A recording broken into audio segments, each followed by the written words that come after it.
He was the most elusive killer of our time. Ted Bundy came here to destroy that part that he knows is a monster. You're just grasping at straws. What kind of game are you playing? You keep at it. Maybe if you find enough straws, you can put the broom together. Last night, in part 1 of The Deliberate Stranger. Mary Alice Cooper vanishes. No leads, no nothing. Ted Bundy was confident and ambitious. He's gonna go places. A loving son. He was always such a good boy. Everybody's friend. He's so wonderful. I love you, Ted. Someone to share a lifetime with. Maybe someday we'll have some kids of our own. Until the shocking discovery. Crushing blows to the skull. She probably didn't know what hit her. No one could believe. The Ted I knew couldn't do anything like that. Well, there's got to be some mistake. But the woman he loved knew something It was like he was in some kind of trance. they didn't. He started strangling me. For the authorities, it will become an obsession. If I can help stop him, it'll probably be the single most important thing I ever do in my life. Victim by victim. Like some kind of killing machine out there. Tonight, the terrifying conclusion. That's him, number 7. You're sure? Yeah, I'm positive. Just tell him you didn't do it. I find it absurd to ask for mercy for something I did not do. Bundy's escaped. He jumped. Theodore is not going to get his kicks out of 1 this time. He's gonna explode. And now, the nightmare continues for the deliberate stranger. Hey.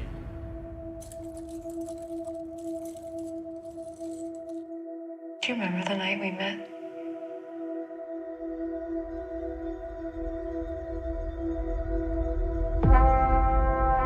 Ladies and gentlemen of the jury, you have been witness to the unspeakable horrors of the defendant's heinous crimes. You have seen ghastly injuries, smashed-in faces, broken jaws. Will the defendant please rise? For years, I've carried this guilt that I'm to blame for everything. If only I hadn't trusted you. Promise you'll never leave me, Liz. It's about another missing girl, isn't it? Ted, did you do it? No. We've got a very disturbed, sick individual. You'll be the first nationally televised trial in history. You look nice, partner. I'm disguised as an attorney today. I get very scared, but, he's also really dreamy. There are things you don't know that will shock you beyond your worst nightmares. It's all a lie. It is a capital murder case, and you are skating on thin ice. This is about catching a monster. I wish I could take it all back. What about me? I love you. Get out! The killings were extremely wicked, shockingly evil, vile. Did you do these things, Ted? This is all gonna end. It's only gonna end with the truth.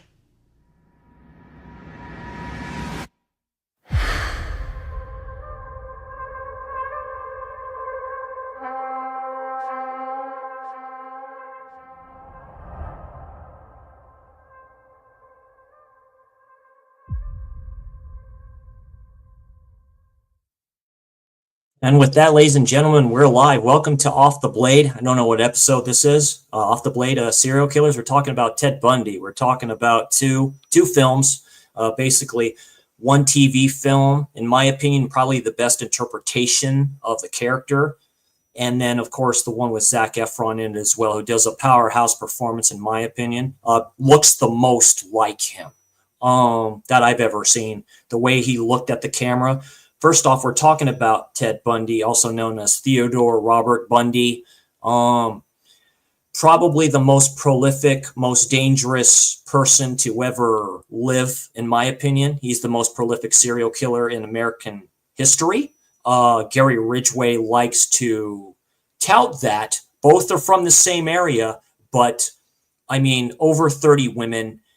He, in his own words, estimated it to be in the triple digits. I live in California. There's a woman in this state. He is known to have been over here to visit his first former girlfriend just so he could break up with her. And there is a Jane Doe here in this state too. He was executed in 1989 by basically the electric chair. There's a reason why they no longer do that. But I mean, we're talking about 2 films here that center around his life, who he killed, his escape from the law not once but twice, his capture, and then his death. And I'll make this perfectly clear. I'm for the death penalty, and this monster deserved to die. By the way, how you doing there, Darren? Welcome. I hope you're doing good. I'm good, man. I'm good. All good. Yeah, like the last thing you said then, I think the death penalty was actually too good for him. I think he should have fucking suffered way more. He had his opportunities. It states it in both these films. He could have gotten life, and then the evidence that they had could have expired, and he could have gotten out. They could have expunged the case. That's how close he was to being set free. In his own vanity, he's like, nope, I'm not doing it. It's not... in his own vanity, his narcissism, he's like, no. And I think he did that because he honestly thought in his mind, it's a tale of two halves, in my opinion. I think he believed as well, if I get out, I'm going to do this again. He was a fantasist. Yeah. He was a big fantasist, but I believed he thought I would do this again if I got out. I got out twice. It happened twice when I got out. Nothing was by happenstance. The murder stopped as soon as he was captured. No doubt. I mean, we're going to cover all things about this case, but look at the last time he got free. He knew his fucking time was up, and he just went absolutely fucking ballistic in that, like a sorority house. Yes, in his own words, he paced himself. He would walk around his cell. He would hop off into the bunks. Zach does a good job doing that. Yeah. Got himself super skinny, skinnier than I am. Because that vent for that light was a lot smaller than the films make it seem out to be. He went to a sorority house. He took a big piece of wood and he did his business. He assaulted one of the women with a bedpost. She got severe brain damage because of that. She doesn't talk right. It's insane. She survived, but it's very brutal. He was a monster. No empathy whatsoever, shallow affect, whatever you can think of. Talked in third person. He was a collaborator in identifying the Green River Killer, Gary Ridgway. You think of the character of Hannibal Lecter? That's Ted Bundy. Hannibal Lecter and Ted Bundy are almost one and the same. It's crazy. And again, this is not just your case of like a normal strangler. This guy, like you said, he uses branches. He cut women's heads off. Necrophilia was involved in the early cases, at least. This was, again, monster is too good a fucking word for Ted Bundy. That, this is the lowest of the low. But such a high, intelligent guy. If you actually read this case, or you actually see these films and didn't know nothing about the case, you would think this was all made up. You would think, you would think it's all made up. How did he escape prison? How did he do it? Yeah. But the guy was on a far higher intelligence than, I would say, 90% of the planet. Possibly, he possibly was in that 1%. He took law. He was in a crisis center. He worked at a crisis center on helping battered women. He worked there. That's how he met, I forget her name, the one who had his child. That's where he met her. And he met these women and he was able to manipulate them and use them. This was, of course, he did these killings in the 70s. He did his killings in the 60s. There's a murder of a 14-year-old girl. They believed it was him, the same age as a boy. He did this. One of the witnesses said they saw him at the dump site, basically, but they can never prove it. Like I say, I'm from California. He went back to see his former first girlfriend. That's where this killing started, is when she basically broke up with him because he wasn't going anywhere. And that got to him. And he fully admitted that. If you watch the Ted Bundy tapes, he had fully admitted that. That changed him. I think that was more of a trigger where I believe he hated women, but I believed he loved his girlfriend, Liz. There was an honest love there. I think he wanted an actual family. Yeah. I believe he wanted a normal life. They talked to her. She called him and asked him, "Is this my fault?" or something like that. And he goes, and he replied, he was always honest with her, to a point. He was always honest with her. And he stated, "It's not your fault, Liz. I've been this way for a long time. I was this way before I met you." You know, that was his way out, I believe, because he was good with her. He was good with her daughter. Of course, later the daughter would mention that he was abusive towards her, in certain ways, you know, in a creepy way. It's really crazy. Well, he had a certain type as well, didn't he? So his first girlfriend who ditched him, I think they were engaged. I'm not sure if they were engaged, but they were all set up to be this power couple because he's an up-and-comer. You know, he was into all the law. He was like a law student. But she had long, dark hair parted in the middle. And if you notice, most of his victims had the same. That's right. Chilling. In the films, the Liz character has her hair down. She stated she never really had it down a lot. And she's like, makes me wonder that's why maybe he didn't do anything because how I had my hair and stuff like that. So I think he was with her for a reason. I think he knew that. There was that one time, though, when they went on the boat and he completely fucking flipped. He started strangling her. She said she looked up. He had this kind of dark eyes look about him. Because he kind of had a unibrow. When you look at the closeness of it, he had kind of a unibrow. He was very good looking. He was kind of an introvert. Like I say, we'll talk about these films here in a second. Like I say, you know, you look up the footage with the interview, specifically with the female reporter. He is right next to her. And right next to her in that sweater. And you can tell, like, he's just like, I didn't, you know, he likes to do stuff in a matter of fact. Like, I didn't do this stuff. Like I say, we can talk about this dude all day. First off, he was a charmer, wasn't he? A complete charmer to women. Women loved him. Even like Dick, who he was working for or was working with him.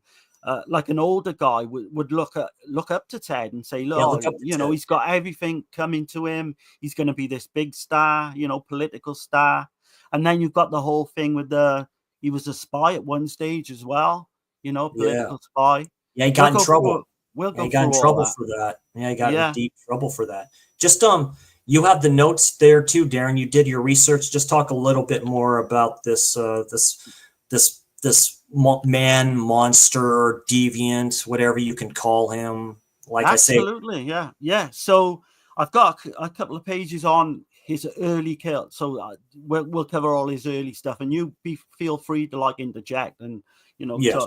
So this is the first thing I've got. So he ends up he takes two women on one day, just literally 3 hours apart from each other in Lake Samish, and this was. I think this was in the early 70s, right? So like 74 was a year for him. Yeah.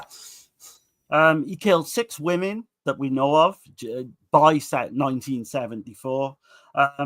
First 5 of his murder victims he took to Taylor Mountain with their, you know, it's not known whether he tied them up out there first before killing them and dumping their bodies. But he would regularly visit those dead bodies, have sex, you know, necrophilia was involved. I think it was in a weekly basis. I think it was in Utah, one of the states, because he was staying at a dorm and he had it was like an addict area where he kept souvenirs and he would go back to them, you know, he hide them, you know, at that place, and then he'd go back to them, you know, because that's what serial killers do, you know. So absolutely. I don't think the term serial killer was about then either. No, it wasn't. It wasn't even thought of. Like really, he's the outlier. Bundy is the outlier to everything. He made these organizations work together. You know, work together. Florida being Florida, though, you can say whatever the hell you want. Florida being Florida, though, like you say, the sheriff, whoever it was, the dude in real life's a honky-tonk piece of shit, in my opinion. He thinks too highly of himself. You listen to him talk. and whatever like that, thinks kind of full of himself. But yeah, he's the one that forced to get those bite marks because he slipped up. It always happens. Oh, yeah. So what he did, right, and he was quite clever about this, right? So his girlfriend at the time plays a big part in these films. Liz Kendall. Liz Kendall. She was literally living, I think, a few miles away from this Lake Samish. I think 2 miles away, maybe. But it's believed he took the body of one of the first victims, Georgianne Hyans, I think her name is. He took her there in the woods. And she was out from her sorority going out to get something. He picked her up. When Klepper, the detective, interviewed him, he talked to him about that. He says, I found her, I picked her up, tied her up, put her in the back of my bug, was taking her or whatever. He stated she was like trying to be lively about it, saying, I have like finals in the morning and stuff like that. Yeah. He was just thinking to himself, she ain't leaving. This isn't happening. Her body was never found, which is quite he said he took her to a place where he was staying at and did his business with her and did all kinds of stuff. So a lot of bad shit happened. Yeah, JoJo. That's what her nickname was. He tied her up and he literally had to go back the next day because he wanted to retrieve the rope for some reason. Yes. Yeah. So yeah, this guy's fucking messed up straight away. She's the outlier in all this because she's kind of a hero in tragic circumstances. If not for her case, we wouldn't have, I think he would have gone on with that, whatever, because like I said, he would have carried on till he was stopped. He would have. Yeah, I think he would have carried on until he stopped or if he died. Average. Now think about this. A death a month. A woman dies every month. Almost every 2 weeks. Yeah. So that's high tragic femicide at its peak.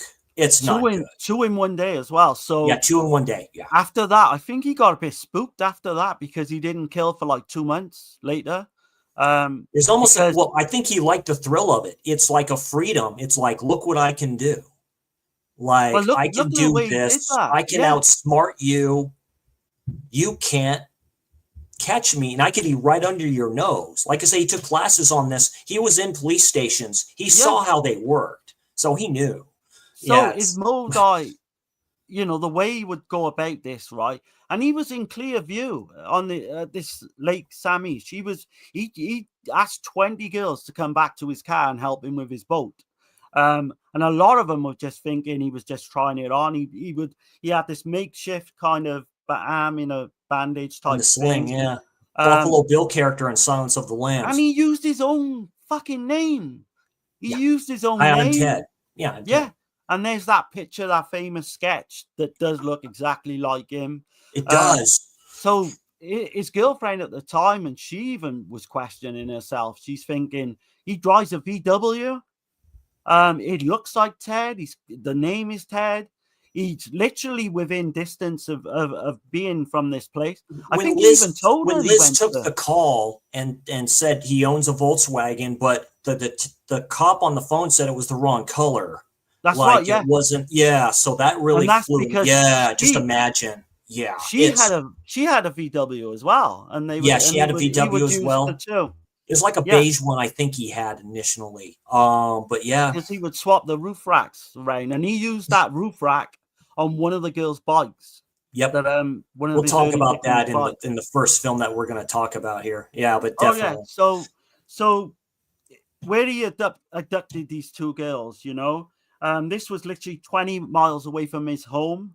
And he took his girlfriend Liz and her daughter Molly there on lots of occasions.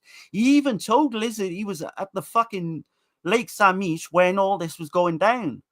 Because she asked him about it and he goes, oh yeah, I maybe heard about that. 2 girls going missing, but I don't know nothing. What's up, Dirk? It's good to see you in here, Dirk. Thanks for joining, saying hello. I know it's like different time over there and stuff like that, so it's a little bit later for you. But yeah, thanks for dropping in and saying hi. I really appreciate it. Just repping the boy, just repping your channel. You know what I mean? Just put it down there, like you say, check out the channel. But it's I mean, like I said, he he talked like he was an introvert. He talked like he was shy. Now I'm shy. I'm an introvert. But this dude, he had the looks for it. It's insane. You know, even in the films that we're going to talk about, specifically with Efron's character, you can look this stuff up on YouTube, the actual trial. It was the first trial to be published on television, right? Publicly. Yeah. He looked directly at the camera. He wanted the spotlight on him so bad. And, you know, these films, pretty much take the cake for it, you know, pretty much for, I believe, two good ones. The first one we're talking about, of course, is The Deliberate Stranger. Now, I watched this when I was a kid. I remember when this was on television. Now, this is a two-parter. It kind of flies by a bit. This is my favorite. I mean, it sounds kind of bad, but this is my favorite Ted Bundy film, to tell you the truth. Mark Harmon's performance in here just steals it. He is very good. He is vicious in here. He's very he plays the part very well, which is crazy. He wanted to go see, this was done in 1986. Bundy claimed he never watched it. He knew about it, but he never watched it. I find that hard to believe, man. Yeah. Harmon wanted to go see him, right? That's how, kind of how really he wanted to get into that character. Imagine going there, you know, and just can I see him and talk to him a bit, you know, and stuff like that. I'm sure they would let him do that at the time. But he lost a lot of weight, didn't he? He lost a lot of weight, Mark Harmon, to do the part.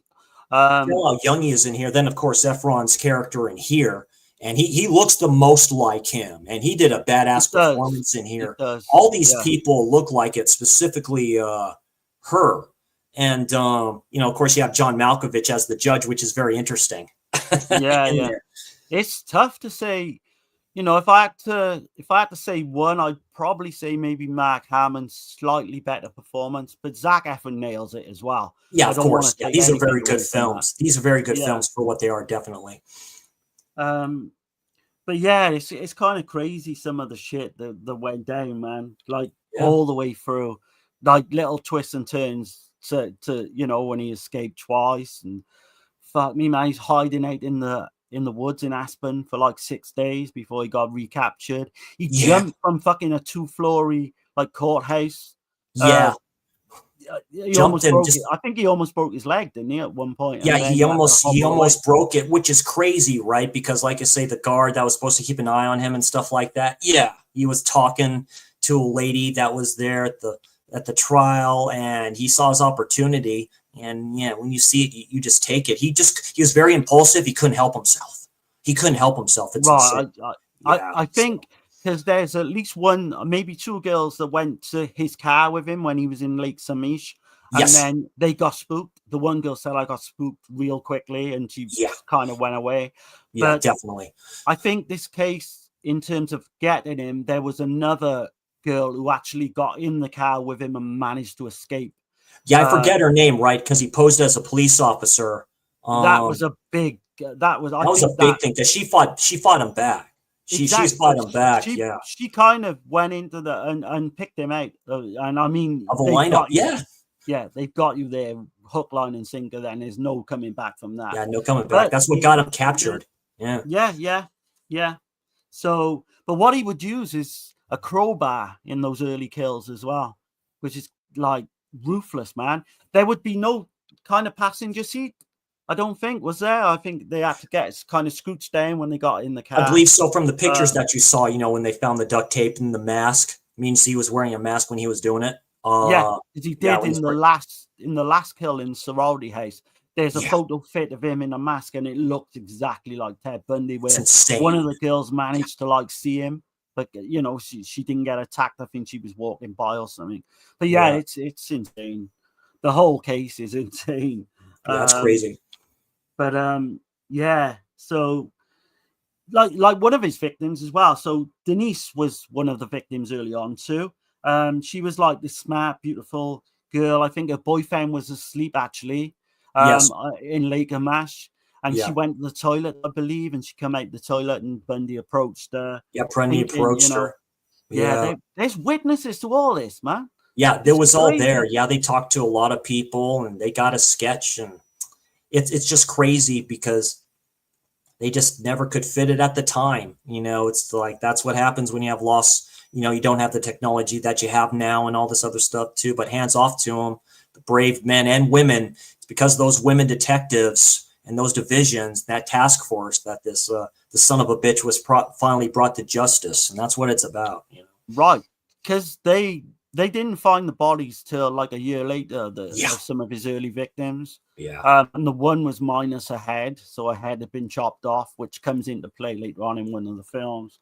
Yeah. But no, man, it's crazy. It is crazy when you look. It's at crazy it. time. If So anyone doesn't know about the Bundy case, you know, hopefully we can kind of pique that interest, and then there's a whole rabbit hole that you can go down. There's tons of shit on YouTube. Yeah, absolutely. It's a big one.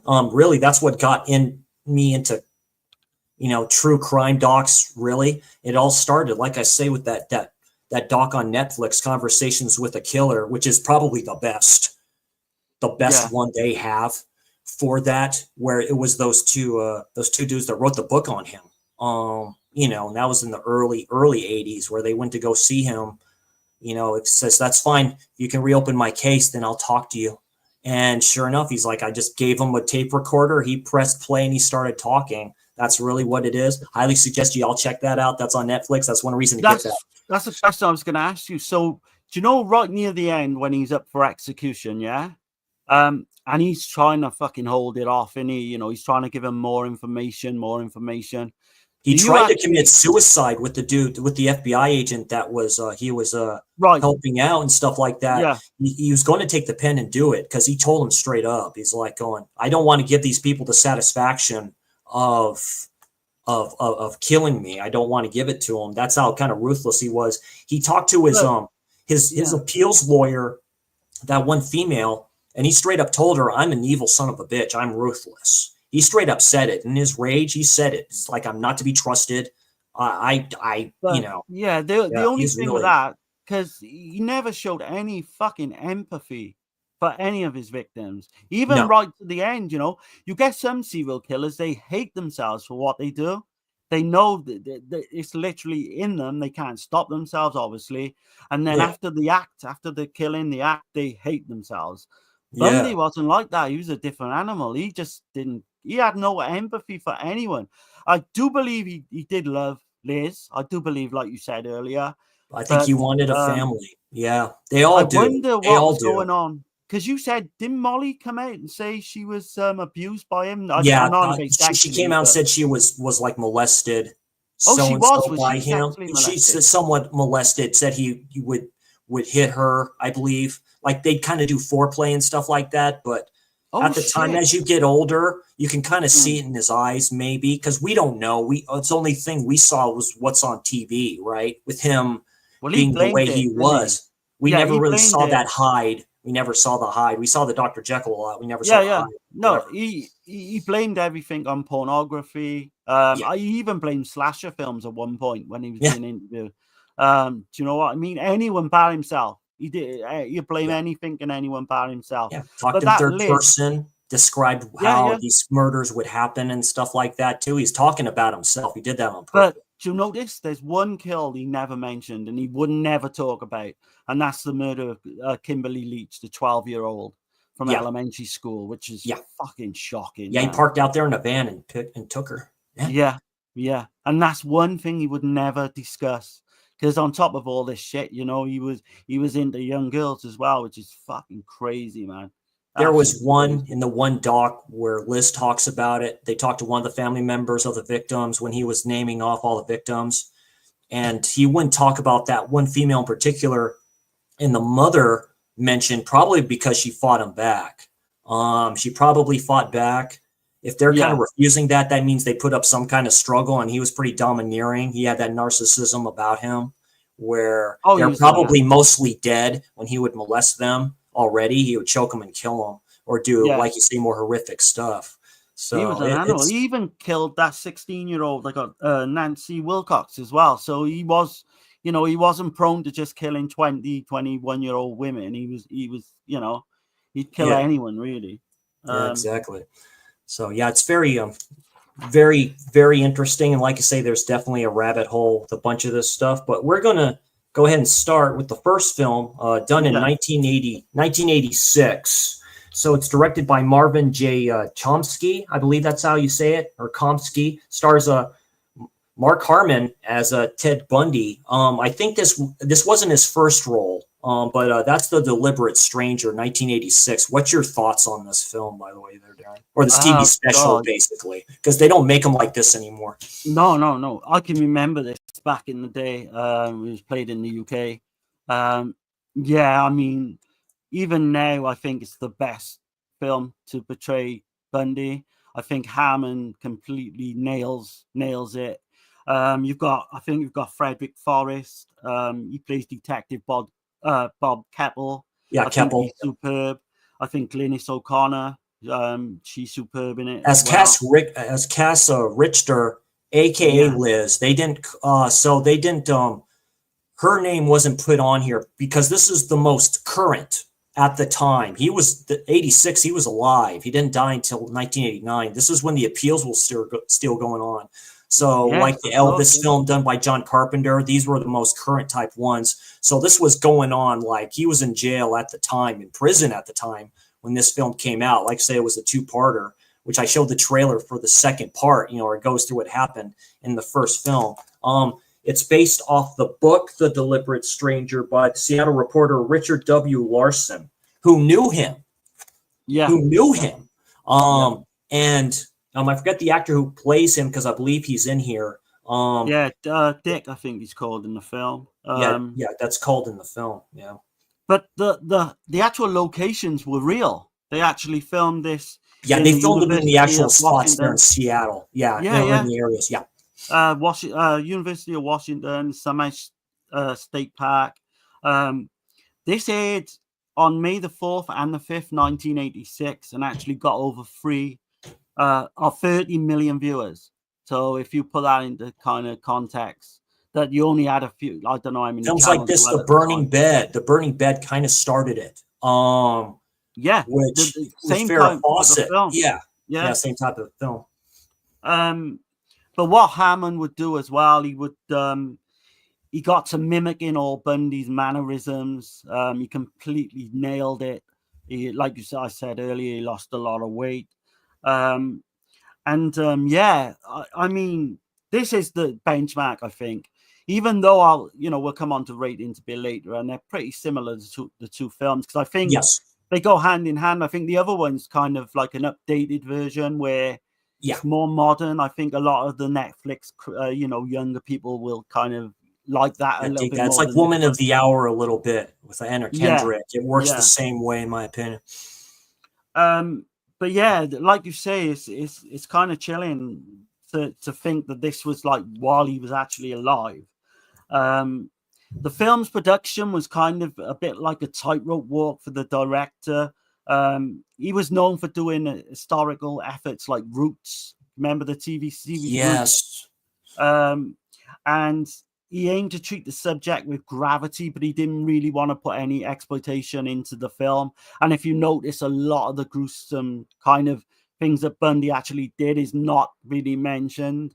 Yeah, they do show some stuff. Like I say, when he goes to the sorority, they show him doing what he's doing. Man, it's insane. I was like, that's the most ruthless I've seen Harmon. I mean, he's like really, got into that part. And he was 34 at the time they made this, Mark Hammond. So, and I think he had this kind of, he was well known to American viewers as being this nice guy. He always played this nice guy role. And to see him in this role, people were fucking absolutely shocked. Yeah. He later do a film called The Presidio with the late great Sir Sean Connery, where he's basically playing what he would later play in NCIS, the same type of person, which is kind of interesting. Absolutely. I know him from Summer School. Summer School, yes, which is a fan for slasher people. If you know one of the students and how they kind of do the stuff and stuff like that. I haven't seen Summer School in years. Yeah, I love that film.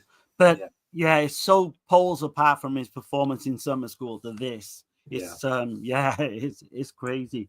I just want to do a kind of quote from the back of the DVD that I have, which is kind of true. I think the narrator kind of says it as the reporter.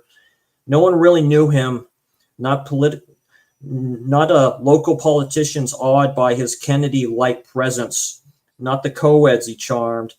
And when the nation found out who Ted Bundy was, it was too late to save the lives of the innocent young women nationwide. And he makes sure he states, this is dedicated to the brave young men and women who brought this monster to justice. And that's what matters to me. I mean, it starts out like basically balls off wise. He just doing his thing, being the party boy, right? Being the good looking dude, all kind of prepped up and stuff like that too. You know, that's when I think it shows him with the vehicle that he has, with the boat rack kind of already on it. But you get to a point where they ask, like, he's kind of cleaning it. Then he kind of goes off a little bit on the mother and daughter a little bit. But go ahead and start it off, Darren. Yeah, so the opening to this, right? So we see this young woman, she's walking home. It's late at night, and she's being followed by this man. I think that's Joanna. I think that's JoJo. Yeah. But we only see his feet. And it does actually start off like a slasher film. Yes, it does. Because you think it's going to go kind of into that territory, which it doesn't. Because you've got a narrator at the start as well, Richard Larson. And he says, we will meet him soon at the beginning of the story. It began in Seattle in 1974 and ended in Miami in 1979. It didn't end for the families. The husbands of the victims. This story is about them too. The stories, the loved ones, and the dedicated men who don't or didn't give up. That Chris alluded to. Didn't give up. Yeah, that hits hard. It does. That's a powerful way to start the film. Yes, you know? Yes, it is. There are great performances in here by the women that played the mothers. You see the anguish on their face. Yeah, it's insane. Oh yeah. And it captures that 1970s look, like superbly, with the fashions and the hairstyles and all that, you know. Yeah, the old school kind of parents. Yeah, the children of the greatest generation. So you see those children, boomers. But like you said, so Ted, he changes the roof rack of the car. He's in a relationship with Cass, but then he gets kind of accepted for law school in Utah, which I don't think she's particularly happy with, because he's got to go away for a bit, to learn up on. His brother helps him. Is it his brother that helps him? Yeah, because he drove it's his brother that helps him. Yeah, it's like, I'll see you later and all this other stuff too. Yeah, they're just having that, like, at that, it's like a nice house and stuff like that. It's like a barbecue type thing. He's like doing multiple stuff at once, just kind of, staying kind of cool with it. His character is constantly going. I noticed that his character never slows down. It's like he never sleeps. Right. So it's very interesting in that aspect of it. It's completely Jekyll and Hyde, like you say. So Cass is pretty much jealous that he's going to go off with another woman. He's good looking because he knows about the one before her. It's like, why didn't you stay? Because she mentions her all the time. Why didn't you stay with her and stuff like that too? And he's like, well, saying she's beautiful. She was rich, I think. Yeah, she was rich. Yeah. But so she's always kind of thinking, he could meet someone else. And like you say, he was engaged to that woman too, the early one, which is kind of crazy, But early on we see him, so he starts to like bandage his hand up, and he starts to get into all his kind of ways. We see Detective Bob Keppel, Frederick Forrest, who's superb, I think, in that role. But girls are going missing once a month. It could be some kind of astrological pattern, they say at one point. They're really clutching at straws. Because they don't really know. They don't know, no. I just want to mention something real quick. When he was in San Francisco seeing his first girlfriend and stuff like that, I think it was her and Liz or somebody else. So he was with two women at the same time. So he was lying a bit. So he was seeing... he was, dropping off like where his ladies were at and stuff like that too. So that's why I think he got these relationships with them. So he'd have somebody to go to in these states. Yeah, but like you say, it's like he had the difference. While he was with Liz, he had the other woman, didn't he? From the call center or whatever it was. Yeah, from the call center. At the time. She was infatuated with Ted, and he wasn't really into her. But then that comes into play later on. But so we see trademark Bundy now, He arrives at Lake Sammy State Park. He approaches a girl called Lisa, really pretty girl, trying to get her to go with him in the car. She's married, and then she kind of like gets spooked, and she's like sees him approach another young woman. Then and yeah, that's where she looks at what he's kind of doing and stuff. Was there a scene before that, or no? I think it was after that where he's at another college place where these girls are talking and he like sits right next to him and just starts up the conversation. He was that type of person, just like, oh yeah. But yeah, like we said, Cass got this young daughter, Jenny, she's called in this. I think Molly, she's called in the other film as well. Yeah. So I don't want to get too confused over the names. Right, yeah, exactly. Ted kind of gets really kind of touchy with them, after he does those original kills. Because we don't see all the kills really in these films, do we? It's yeah, just with the first one, that's what makes it evil, because that's the one where it's like she goes to the bathroom, she leaves, and then she turns the corner. That's the last time you see her. Like, she's gone. Yeah. That's where it's the typical 80s type of thing where the screen kind of fades out, because this was a TV special type of thing. So absolutely, basically, and then comes back to what kind of happened. It's like, yeah, they can only show so much. But yeah. I think the victim, or one of the girls, is called Denise in this one. Yes. She's the one that's gone missing. Her boyfriend, like, he's frantic. He tells her mother. She's just literally disappeared into thin air. There's no other explanation. Until they all piece it together a bit later on about this Ted character, going round trying to get women into his car. But yeah, so Ted's like sympathetic with the woman he works with. He's like a Republican, I think, as well. Yes. And that's where we get the whole thing, as he was accused of being a political spy. He was a spy. Yeah, he was a spy. Yeah, he's undercover. That was a big story in the news at the time. That was a huge story. Yeah. Yeah, so this guy was fucking, he would have been well known at some point. So that it makes me think he's even more crazy, going around in broad daylight trying to abduct women. Like, and thinking... Yeah, broad daylight. This wasn't at night a lot of the times. Yeah. Like, in broad daylight, he had a plan. And it seemed to work. Like I said, with the one victim, the first, hey, would you help me out? Yeah, sure. Where's the car at? Oh, it's over here, and all this other stuff too. And that's right. He offers to drive her to where the boat is. That's right. That's correct. Yeah. So she gets into the car and they drive off, and I'm like, oh wow, yeah, it's crazy. Yeah. Like, but.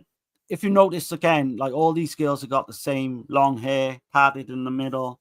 Like one of the married women recognizes the woman who's missing, and I think she goes to the cops, then tells him, and that's how it all come out with the sketch, and then his name was Ted and all that.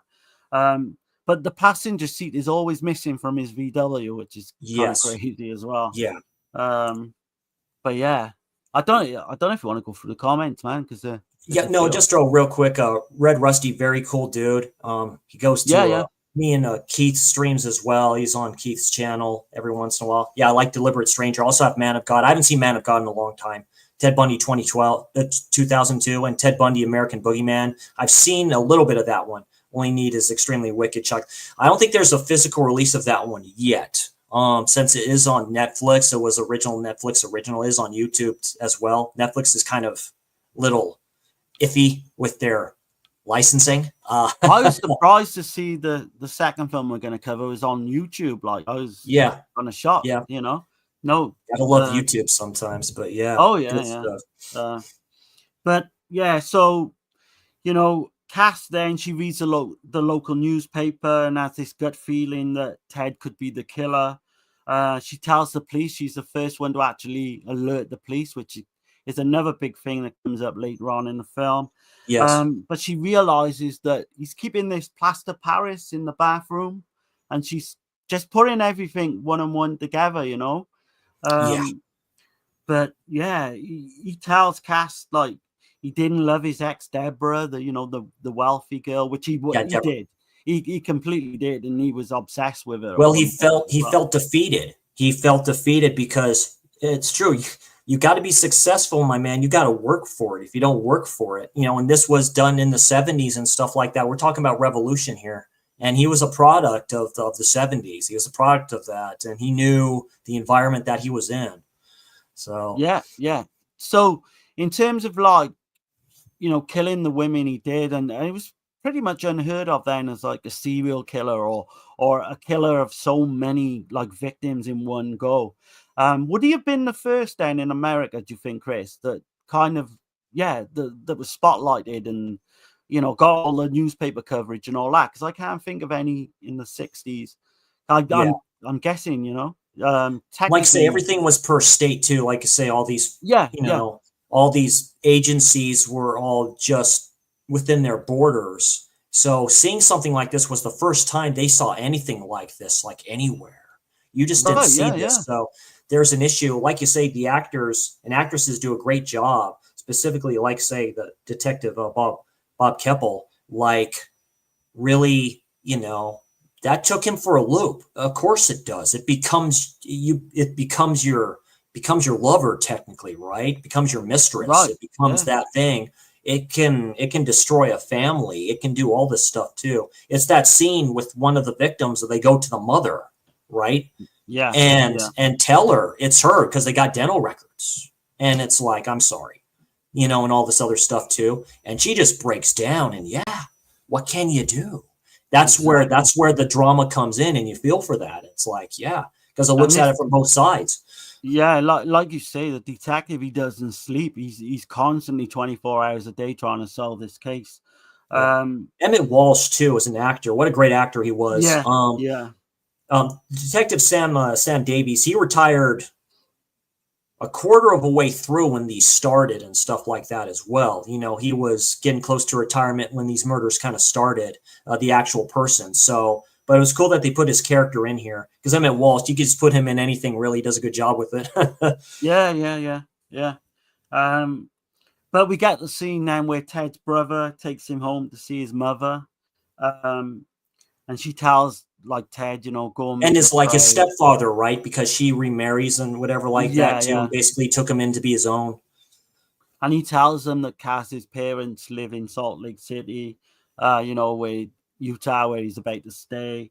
He moves in, he gets really close, like you say, with the local, campus. He's living within walking distance of I think that's where he sits down in the grass and talks to some of the girls there and stuff like that too. So he's basically scouting out his territory, those areas. We jump then to September the 7th, 1974, and the police find this human skull, part of the skeleton as well, out in the hills, right up in the hills. Yeah, in the hills in Seattle, that area. And this was the first break in the case, I believe. Was it hunters that found them? I forgot. Somebody found. Yeah, I think it was Hunter or somebody. Somebody found them. Yeah. So I think definitely in the real case, some guy. Some guy just found them. Decomposition. But that's where you get the part where you just said about the mother, and she's kind of figures out that it's got to be her daughter Denise. They find the second skull. Yeah, it's kind of crazy. Which is crazy. But it does turn out to be her. And like you say, that's the first real lead they had against against. And that's when they started searching for more. And I think they mentioned, because it's been a month, I believe, since I've seen this one. They do find more where it's literally they think it's probably a graveyard that's up here. Right, because Ted gets spooked. Because Ted don't do another killing he doesn't stay in one spot very long. That's how you kind of know, but you gotta it's hard. I know in the conversations with the killer they tracked gas receipts. They did, gas receipts. How about that?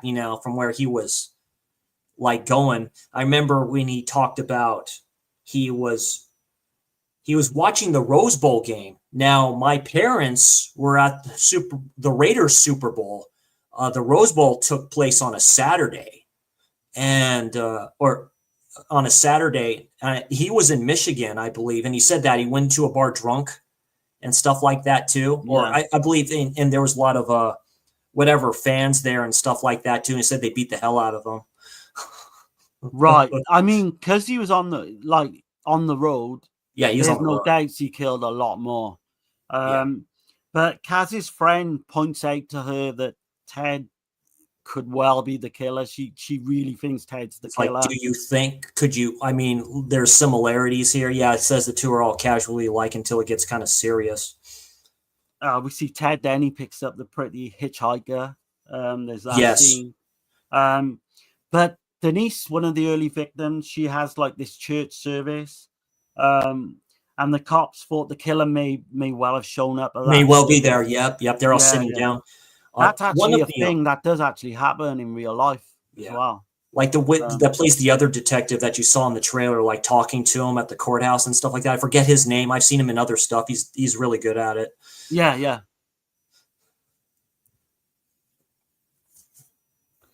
But they kind of hone in on Ted, right? So they start pretty much like they start looking at him. I think it might be a little bit later on, but when they start holding in on Ted, he kind of starts washing his fucking car blatantly, in front of them, like just trying to taunt the police, saying, "Look, you can't fucking catch me.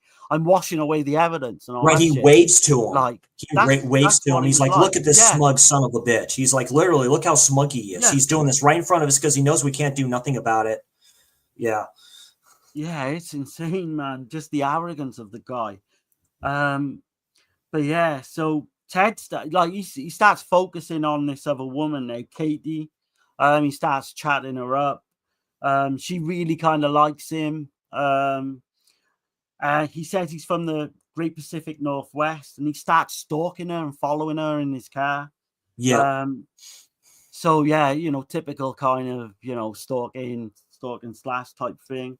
But I think Martha's the other girl, the other woman that's kind of a love interest in it. Or she loves Ted, but he doesn't love her. Like I say, they kind of spread it out in these two parts and stuff, who he's with and stuff like that, regardless to what the Liz character knows. But there's a great scene then where there's like a Halloween party. Focusing in on this Katie again. She goes for like a walk outside, get some fresh air, what have you, around the block. She's drunk, I think.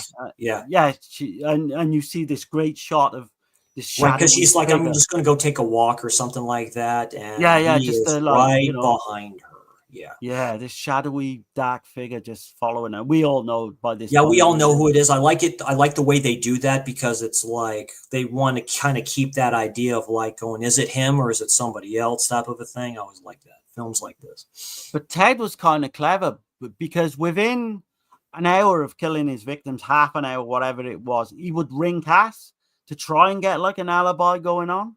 Yeah. Where she'd be like, "Oh no, I remember talking to Ted that night." And he's trying to fool her, very clever, very, thinking way ahead of it, and that's way ahead of them. Yeah. He was hard to, nail down at first. But yeah, I think he rings her. He tells her he can't wait for Christmas. He's going to spend Christmas with her, Molly, which he does. Yeah, he all plays the piano and all this other stuff. That scene where he's with her parents as well. He's playing piano. The most charming kind of guy you'll ever meet. Charisma and all that. Yeah, because the daughter. That's the scene where the daughter's sitting next to him and stuff like that, and like going, are we going to be like a family and stuff like that too? Because, that's what he wanted. That was kind of his ideal type of situation, right? Have your cake and eat it too. I mean, it's crazy. And he was playing at this point like a really good father figure to her. He's got ambitions, he wants to be this high flying lawyer. Yeah. Which he could have been, I think. No, he could have been. Yeah. The judge said it. Yeah. Yeah, those are chilling words. He said, "What's the judge say to him? Something along the lines of, I would have liked to have worked with you myself. I would have liked to have worked with you in the courtroom. Yeah, or like like to hear your arguments and stuff like that too. It's like, but you didn't choose that path. Yeah. So then we jump to like November 2nd, 1974, in Provo, Utah. The parents of the girl, the one who went out for a cigarette and never came back, they show up at the police station. And then it kind of jumps as well then, because we kind of, it doesn't really say what happens then. But November the 8th, 1974, Ted now has this mustache. So he's getting wise now. He knows people are onto him. So he's trying to change his disguise of his appearance. He tells this young woman that he's a police officer. Yeah, here's the one. Yeah, this actually happened as well, didn't it? In the real this happened. Yeah, this happened. Yeah, they talked to her and stuff. What's happened? Like it says, I think your car's been burglarized or something like that too, or somebody was looking around your car.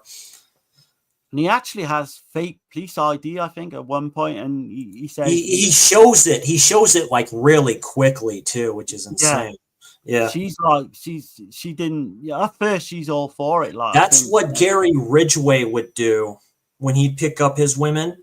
That's what he'd do. He said, I'd show my ID like really quick. He'd put a thumb under something like his name or something like that. He'd show it to him like really quick and just put it back. And most people wouldn't even question that. Wouldn't even question it. Nope. But he ends up attacking her and he ends up handcuffing her. And man, she literally gets away. She goes to the cops. She tells them all that's where he bolts. Yeah, he bolts. Yeah. It was like not many victims that we know have got away from Ted. Once he honed in on them, that was it. But she was the lucky one, I guess. But then, shortly after that, he rings Cass again at 1 a.m. Another little alibi going on to say he's homesick and he misses her. And that becomes a thing during the whole film where he starts ringing back to people he knows from before. He rings Dick. He rings that woman from the call center and I don't know, and he says how much he wants to come back. I like the relationship between the two of them because him and Dick are friends. He knew him like coming up. That's what makes it so chilling since he was a reporter for the paper, which makes it so chilling where it's like, I knew him. He was a chameleon. I knew him. I thought I knew him. Defended him. He defends him throughout these parts. He defends him. He's like, he couldn't have done this. It comes up to that point where we'll get to where he'll just ask him straight up if he did this, and the responses are chilling as hell. So what I like about that character, or that guy in general, is he plays Bundy off against himself, doesn't he?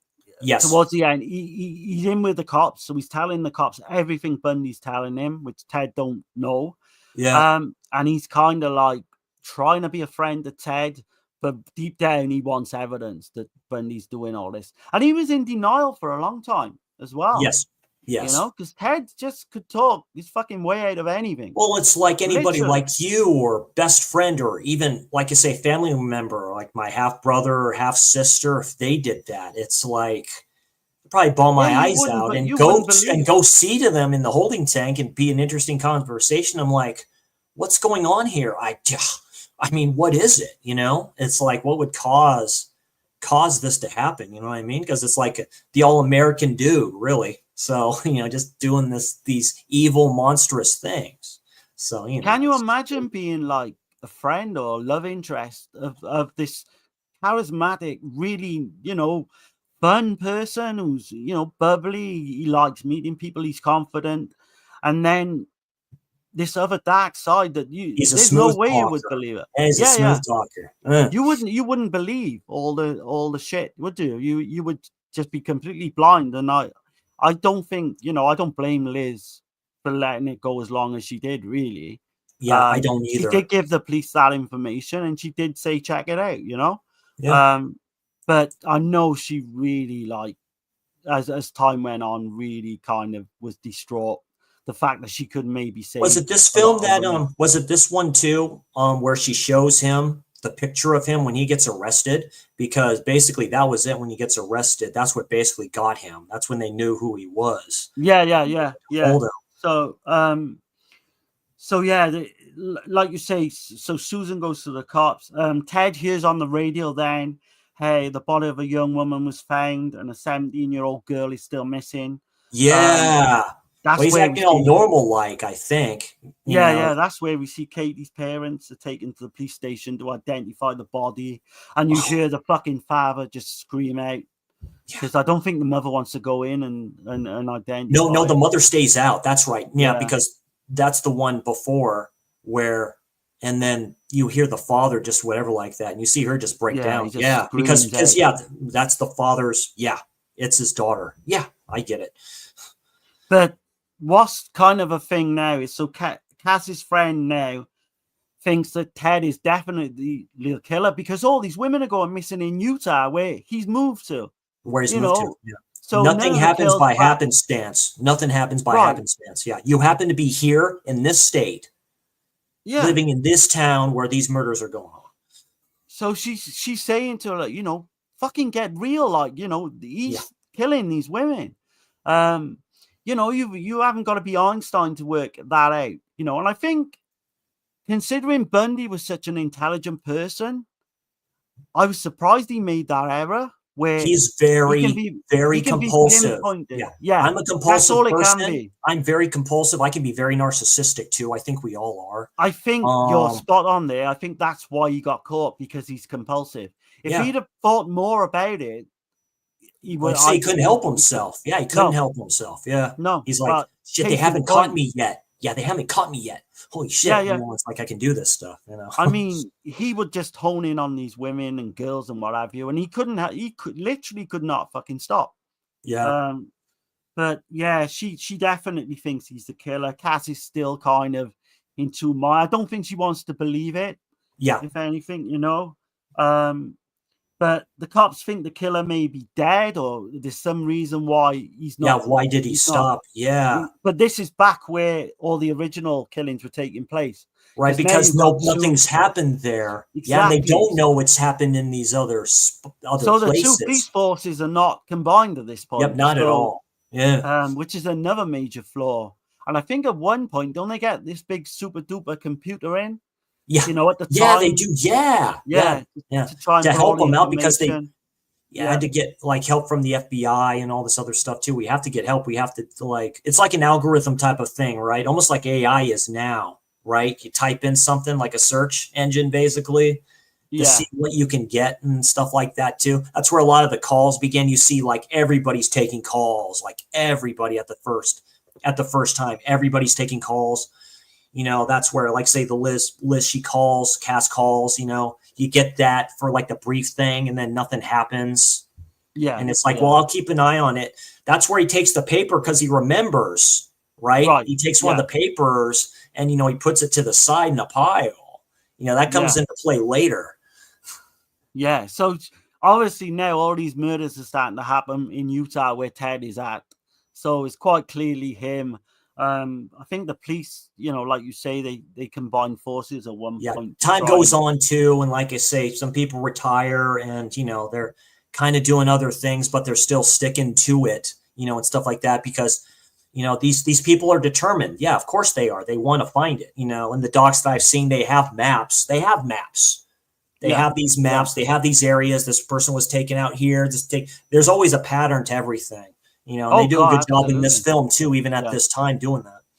Yeah. So Ted then he drives out to some ski resort. Is it in Aspen? It's in Aspen. It's in Colorado. Yes. Yeah. He stalks Joanne. She's there with her boyfriend. Who proposes to her. They're going to get married. Yeah. So they're going to get married. There's a great shot of him carrying her body out in the snow. Because at the time she disappears, right? They don't know where she's at. Then you see him in the snow, which that's the first time you see him doing what he's doing. Like the first real time just doing this and stuff like that. And just her boyfriend literally says 1 minute, you know, she's in the hallway talking, and the next minute she's disappeared. Yeah. But he tells the police she's missing, and they say something, but how can she just vanish into thin air? It's impossible.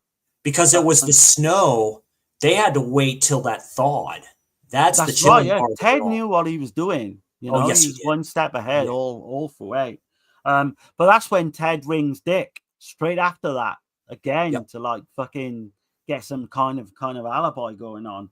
Her body's found. You see like the hand stick out, I think, or something like that. You know, you see start to fall out. Then you start to see the hand, which is her boyfriend Tony, he's told about it. Her skull was actually crushed. Yep. Detective Keppel then is told that they found this skull on Taylor Mountain. They find the Lanes girl's skull there too. Susan is the other one they find. So they've literally found kind of the two early kind of victims. And that's when I think the police kind of start, putting things together, like the missing pieces of the puzzle. He tells Keppel tells a fellow cop then about, I think him and his wife, they start talking about the victims, and it's definitely Ted. Some ash and stuff like that. It's like, because they say a lot of these films or a lot of these women, deaths of these women are similar, right? There's a pattern here. Oh yeah, the person that would do this. That's where the deliberate stranger comes in, because he's the deliberate stranger, right?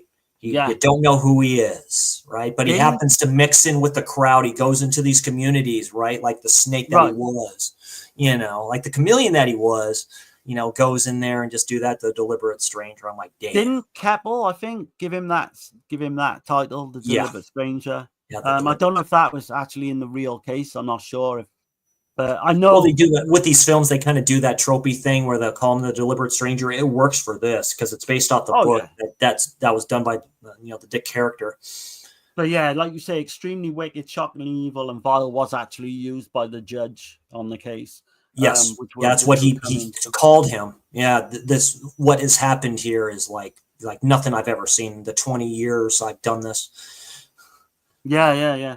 So, so I'm trying to find out where I am next. Yeah, so we're up to the point where Ted then, he's stopped by the cops. He's in his VW. He's looking all suspicious. It's really late at night, and he's literally just called over. He said he's watched The Towering Inferno, the film. Steve McQueen at the time. Steve McQueen, yep. At the cinema. Great flick. He tries to get off, but the cop arrests him. The cops from Salt Lake City then, they ring the Seattle police to tell them that they've picked up this guy called Ted Bundy. And he went by an alias in the doc, where he went by like an alias and stuff like that too. Yeah, because you can tell with the mugshots and stuff like that, he tries to look. Was that when he tried to escape, or was that later? When he got pulled over and he tried to escape and the cop beat his ass. No, that was a bit later, I think. Yeah. But they start to put two and two together. I think that's when they recapture him, innit? When the cop beats the fuck out of him. But they find out that he's now the number one suspect. All the evidence points to Bundy. He's put under surveillance. That's where we see him washing his fucking car, like I mentioned earlier. Just kind of. They have footage where they found duct tape and the mask and the crowbar and everything in the car. I think that's a bit later, and I think a bit later they get the evidence, of course. But like I say, at this time, they're really, man, it's crazy. But like you say, he starts playing games with the cops, taunting them. But then the kind of fucking first major breakthrough is they kind of get him in this lineup. So this one girl who managed to get away is going to pick him out of this lineup in the police station. And I think even Ted, he tries to change his appearance. He wears this fucking big jumper with a big collar. It's a turtleneck. Yeah, it's a turtleneck. Yeah. I think he changes his hairstyle. Yep. But even then, she still picks him out. So, yeah, it is crazy. At first, I think she wasn't sure, but then she doesn't he walk forward and say something? He says a line, I think it is. Yeah. And she's like, yeah, that's him. That's question of a doubt. Yeah, no question about it. Yep. Dick is told that Bundy's been arrested. He's like obviously we said his work colleagues, Cass and her parents they're all in denial. That's in Colorado, right? Yeah, that's where he's at. Yeah. But Dick ends up visiting him in Utah. He tells him he'll do everything he can to help him. At this point, he doesn't believe Ted is the killer. Right, because and Ted is upbeat. He's always been upbeat. He's really like, I didn't do these things, right? He comes up with excuses. Carmen is very good at doing this. But the weird thing about that, so Dick is saying to Ted, why are you so calm? if you didn't do this, why ain't you fucking shouting from the rooftops? And he's all calm and collected, like, and I think Dick, he's almost stone cold. That's the difference between these two films. When we talk about the other one, he is very calm, cool, and collected, like it's another day at the office, really. Like, but you say delusional, man. Like, there's nothing. Sometimes there could be like nothing there. It's like he's daydreaming, right? Whereas, like, yeah, you know, it's like, you are spot on. Like, I'll take care of it. I'm innocent. Like with the other film, he states, like, how can that be when I was here at that time? Like, you know, because he knew how to ski. He knew how to do that. He was an okay skier wise. That was one of the skills that he did have. So he knew how to ski. So that was his excuse being up there in Colorado. But he literally had an answer for everything that was thrown at him. Even like when things got so bad that he escaped a bit later on, he killed all those women in the sorority house. Yeah. Throughout all this time, he's ringing his girlfriend up saying, "No, I'll get out. Things will be fine." It's like I said, if he wasn't captured for this assault, basically, then they wouldn't have caught him, I believe. Like say you let the one get away, and that's what happens. They can identify you. That was his big mistake because that gave him an excuse to keep him in prison because he got convicted of that. Yeah. He did do bail though, because you're allowed to do bail, but it's when he went back to trial when he got convicted of that. And that's when the shit really hits the fan at the start anyway. Yeah. So you got people on the TV then who work with him and his friends, and they're all saying it can't. Yeah, like the church. Yeah, and the church group he was in. They start raising money for his defense as well. Yes. It's kind of crazy. But one of Bundy's first girlfriends comes forward, and she puts in a good, saying Ted was like a big brother to her. He never did anything bad to her. He was like a lovable, always on the lookout and trying to keep her under his wing and all that. Yeah, he could never do something like this. The man I know would never do this. Yeah. So I wonder, that person in real life must have really fucking kind of crucified herself later on in life, because she could have stopped everything there and then, even though she probably didn't think he was the killer at the time. The evidence was so overwhelming at this point. The guilt can be pretty heavy, definitely. But I got the next thing in the film I'm going to mention now, but Chris has got something about it as well, I know. So Dick finds out Ted was illegitimate. He was born November the 24th, 1946. His father was an ex-pilot who can't even be traced. Ted has told people that his mother, Louise, was his sister and his grandparents, his parents. Yeah. So Chris got something on that. You said that's not true, is it? That's been debunked? There was talk that his grandfather was the one that his mother's dad was his actual father. Biologist or wherever it is, whatever you call her, debunked that and matched DNA, saying that wasn't true, I believe. Yeah. I got this from Wikipedia, so you can maybe take that, but I do believe that. So is the father that the mother talked about. There's a lot of people with that name, but they could never pinpoint it. So I mean, and Ted called himself a bastard. He said he was called that when he was younger. He was called a bastard when he was younger, which means a fatherless child. I kind of think now you said that maybe he said all this as like an excuse for what he was doing, maybe blaming that, Yeah. Even though it wasn't true, maybe. We don't know a lot about his childhood other than what his childhood friends and people he went to school with, one classmate that she knew him as a kid, of what he did with cats and all this other shit, and how maybe mean he could be and evil he could be. Jeffrey Dahmer was the same, when he would torture animals and all that. It all starts with something. Yeah. Oh yeah. But his mother actually went on, or I say his mother, but she went on to have 4 more children. Yes. But he was really confused by it all from what they were saying, the way he was brought up. Again, it could have been an excuse, like I just said. We don't know at this point, and we probably will never know now. Never know. It's definitely a rabbit hole to get into with his early years and stuff like that, because we don't know a lot of this family history. Like his brother won't even talk about it. So, But Cass then she tells the cops that Ted is writing to Martha as well. That's the other kind of woman who's in fact. That's the other woman. Yep. Yeah. He used to like scaring her as well. Cass was saying Ted tried strangling her. That's what I was on about earlier during. She goes to. Is that when she goes to the police station? Yeah. Where they were having sex at one point, and he starts strangling her, and he becomes in this trance. Like state. But she puts herself now. Cass is actually thinking along the lines of now she's the victim as well. She's another victim, even though she's not dead. You know, she's been completely. She's wondering about it, like why he's being basically, rough with her. Yeah, exactly. So she's literally confused. She's like, was this all a fucking lie? I spent years with this guy, and he's fun-loving guy, and all this. But Ted's mother tells Dick that he's like the model son you always wanted.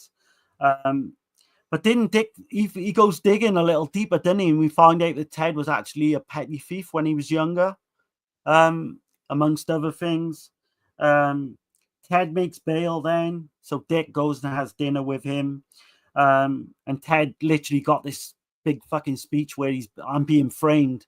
Yeah, I'm being framed and stuff like Dick, that. I think as he's eating, he's like, I'm being framed. Dick, do you think he knows at this point that Ted's fucking guilty? But he's just. I don't think he knows that just yet because he wants to help. Okay. Yeah, I think he doesn't know until when the detectives throw it in his face, where he kind of realizes that he's like, holy shit, So he's kind of into more. Yeah, that would probably make sense. But conflicted. I think he's conflicted, which I totally agree with. When you know somebody for so long, and then it's like, yeah, I can easily be afflicted. I get it. It's like it's not easy. It's like he's my friend. What do you want me to do?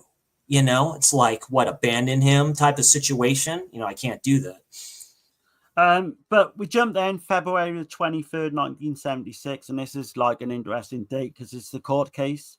Ted says that he was smoking pot, and that's why he tried to get away from the cops at one point. Yep. He said he got spooked or something, didn't he?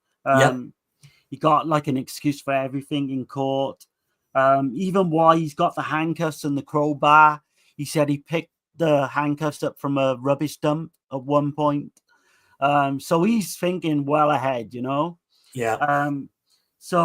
But then I think they come out with the evidence then that they find a hair in Ted's car that can be traced to one of the victims. Susan's evidence seems kind of compelling against him. He's found guilty of aggravated kidnapping, but his parents are still in denial. So he gets what does he get? 20 years or something like that? Or 1 to 15 years. Yeah, 1 to 15. Thank you. 1 to 15. But Bundy then he's questioned about the past murders. Cass won't even talk to him. The cops play with him a little bit, knowing that they have forensic evidence against him. That Ted don't know this by the way, There's one scene where he's totally cocky about it when they're interviewing him and stuff like that too, because there's people kind of lining up a little bit when we talk to him, and he's all just like, well, it's like I was here. It's like you guys can't prove it. He literally says that. I think it's like in so many words. You can't prove it. You can't prove it. What can you prove? You don't have anything. Yeah, it's like I'm innocent. I wasn't there. He actually writes a letter to Cass as well, saying he forgives her for going to the police. Yeah. And all that. Again, just trying to manipulate the situation. Liz, she kept those letters. I believe. Yeah, she kept those letters, man. Didn't she write the book, The Real Woman? The killer. Years back?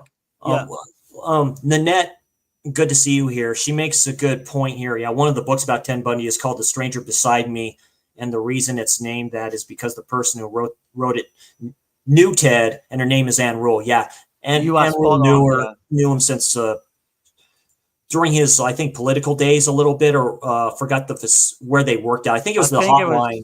It was the hotline place that. Hotline.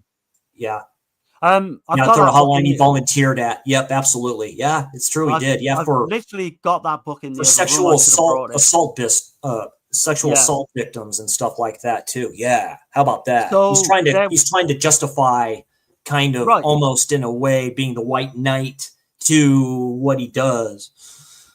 So there's actually a film called A Stranger Beside Me as well. Yes. That got the woman who's in The Entity. I don't know why I'm blanking on her name, but the lead actress in that, she's in it. And that's a decent film as well. I would highly recommend people. But yeah, I've got the book in the other room. I didn't think about bringing it in, to be honest. The Stranger Beside Me is a great read. But yeah, things get crazy from then on in, you know. So the cops have literally got him where they want him. Ted has like 90 days then to be reevaluated psychologically. You know, they got that's right. Yeah. But they think he's a sociopath because he's got literally no empathy for anyone or He anything doesn't. on the. No, he's a monster. Yeah. And they say, you know, being a sociopath, the only empathy you've got is for yourself, which kind of makes sense. But there's not too much to go now. So don't mind like going through the whole film, do you? I guess people don't mind in the chat. Yeah. Because there's spoilers, but I mean it's all out there anyway, isn't it? Yeah. So Dick wants to believe he's innocent, but doubts it. That's when Bundy gets the 1 to 15 years. And his parents start crying, or like his stepdad and his mother in the kind of court. It jumps then January the 31st, 1977. Bundy is allowed to defend himself in court. The cops are in a race against time to get all the evidence they can. The parents of the victims write to Bundy to ask why he did it. You know, they're victims at this point, you know, the parents. Barbara Hershey, thank you. That's what I was thinking of. Great film. Yeah. Great Barbara film. Hershey, great actress. She's in she's in Strange Darling. She is, yeah. We'll have to you never know, we might do a part 2 on Bundy and do that film as well. But yeah, like, so he's defending himself in court. Dick is like I said, he's starting to play Bundy now. He's going back and forth with the cops. Ted rings Cass, but she hangs up. She literally doesn't want nothing to do with it. Because he's kind of working with the police officers, with the detectives. Yeah. Because they ask him and stuff like that. You got to make a choice here. It's like that's where he's starting to get information from him, like bit by bit and stuff like that too. The minute she like doesn't want nothing to do with him, he starts ringing the other girl, Martha. Yep. And yeah, it is. Yeah, he kind of gets her like on board then, and she wants to go and see him at this point. And you know, I think he asks her for cash as well, doesn't he? The first thing he does, he said, "I need some cash." And she's like ready to go to. She wants to move to Aspen to be closer to him. But then you've got the fucking escape. So Ted, he's up in the courthouse. He's doing all his like looking into like reading in the library section about all what he's got to do with the case. Yep, and then he just sees this one moment of opportunity where the security guard turns his back, literally for moments, and he's fucking gone. He's out the window. And it's a 2-story building, so he takes. Like saying the second film and this one, I believe, his lawyer asked because they're taking a recess. Want to go outside or something like that? Says, no, I'm just going to read up on some stuff here. Okay, and then he's gone. He finds his opportunity, man, and that's the guard's fault. That's the guard's fault. Absolutely, yeah, that's the guard's fault. He ends up stealing a car. This is the time where the cop pulls him over, like you said. He's shackled down. He's put into custody. How many days later was it? Or no, it was 6 days. A 6 week. days, yeah. So he was holed up in the hills. I think it's not mentioned in the films, but he found some old shack. I think it was I think it's in the documentary. And he was literally living there for 6 days. But yeah, that's a very iconic kind of thing that happened in the case where he managed to escape twice, which is fucking insane. It's insane when you think how dangerous this one wasn't. The first time was insane in itself, but when he gets back and actually gets sentenced, in prison is where it gets very interesting. So he's told now that he's literally going to end up getting the death penalty or 90 years jail sentence. Yeah. This is where I think doesn't he like he decides that if you can go to Florida, you can get the death sentence, because he knows he needs to be stopped, and he knows he doesn't want to spend the rest of his life in jail. He needs to be fucking stopped one way or the other. Florida next to Texas, those two are the most hardcore death penalty states in the country. So subconsciously, maybe, or consciously, like I'm saying, he decides to do fucking murders in Florida, so he will literally get the death penalty, which kind of like, I don't know why. I think he went 10 years on death row, didn't he? Because the appeals run out. 79 to 89. I think 89. It was early January that. Yeah, so that's crazy in itself. But yeah, the woman then, I think it's the woman Evelyn. She tells the cops about Ted Bundy stalking his victims before she was killed. But all the evidence for that was lost, I think. Yes. Some lost evidence for one of the victims. Yeah. But this is, again, December the 30th, 1977. Ted escapes jail, like a jailhouse, where he gets he was in a cell. He was in a cell. So that's not a proper prison, Chris, is it? Zac Efron one kind of explained it better. They're taking a shower. Ted stated in an interview he paced himself so he would exercise without eating. Basically, got himself, like I say, skinny as I am. I'm a tall drink of water here, and he just slid right through that light grate and stuff like that. It was he goes through the top of. They show that with Harmon doing that, going through the top of the roof area, because it's like he goes into the one room that's like a house or something like that. It's like a house. Yeah. And he goes there and then he leaves. It is chilling, like. Yeah. He comes up to the scene that we're going to get to, and he ends up going to the sorority house. Again, he couldn't help himself. He just couldn't do it. I was going to ask you, right? So at this point now, right? So it's all over the news, right? Bundy's escape, but he goes to this sorority house in Florida, where he's not recognized. But do you think this is his last hurrah? He fucking knows. He knows because this is brutal. This was brutal. This was very hateful. It's very brutal. There was no premeditation with it. There was no precision with it, as messed up as that sounds. He has like he doesn't have a hoodie thing on, a mask on, but he has it like up there and stuff like that too. And like a ski mask type thing? Yeah, ski mask type thing, almost like a slasher. So he goes to these rooms. You see them sleeping and stuff, and he just takes the piece of wood that he has and just Mark Harmon, man, I tell you what. Brilliant scene. Yeah, you see the look on his face, and with that, he killed two of them and heavily sexually assaulted one. She played dead. She played like she wasn't moving. He sexually assaulted. He assaulted her with a bedpost.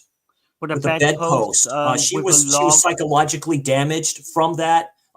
Heavy head injuries. She can't speak right now, or huge speech impediment to this day. But just to say how brutal that was, one of the victims who died actually had her nipple bitten off. Had a bite mark on there. Yeah. Literally bitten off, I think. Yeah, bitten off. Yep. Yeah, which is, you don't really see all these kind of gruesome details in these films, but if you do look into it, and I think it's Tallahassee, Florida is where. Yeah, Tallahassee. But the whole brutality now it's gone up a notch. He knows he's fucked. He knows there's no way back. So he's just getting everything out of his system. That's where he goes after the girl, and that was the last. The young girl in elementary. Yeah, he's out there. I believe it's like in a van and stuff like that too. Of course, he doesn't have his vehicle anymore. It's in a van. Right. You see her outside. And she's fucking 12 years of age. 12 years old. Playing out in the street, I think it is. That was the nail in the coffin for him. I mean, that gave him the death penalty alone, because he was accused. He was guilty of death, I think 3 times. Yeah, or at least that or twice. When he started to talk a bit later on to the police after he was caught and he was up for execution, he would never mention the murder of Kimberly Leach. Nope. He would, but like you said, he would always talk as if he was another person doing it. in the murders themselves. But this is where Bundy then, he is spotted by the cop, and this is where the cop beats the shit out of him. He manages to try and get away at one point. Yeah. But the cop just runs him down, and I think he tries to hop a fence and stuff like that, and he catches him. Yeah. So now we're coming right towards the end.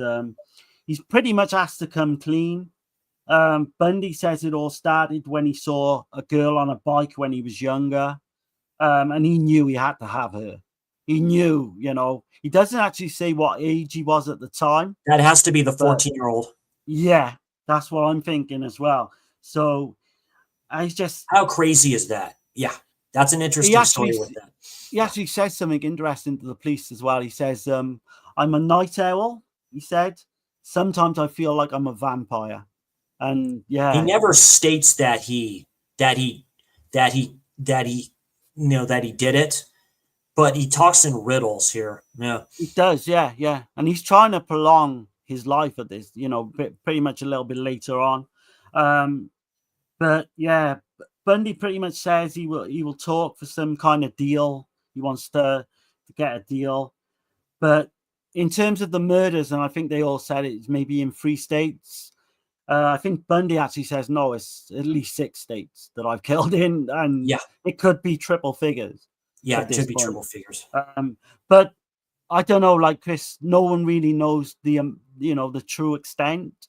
Do you think the narrator basically says it basically ends with this when he's being taken back to his cell and says, yeah, Bundy was accused of the murders of this and this. He currently sits on Texas, Texas or Florida's, Texas, death row. Peel's basically about to run out, and this was done in 86. So And this was the extent of the man, right? So Bundy knew then of the death penalty in Florida. He's sentenced to death. And he rings Cass to apologize for spoiling their fucking dinner before he went to Lake Samish and killed those fucking girls. Why would you do that? Why would you apologize over something so trivial?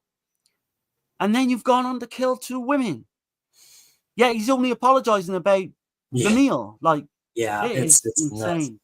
But she says to him something along the lines of that was a long time ago, and she's trying to distance herself from him. Yeah, definitely. I think she says goodbye, Ted, doesn't she?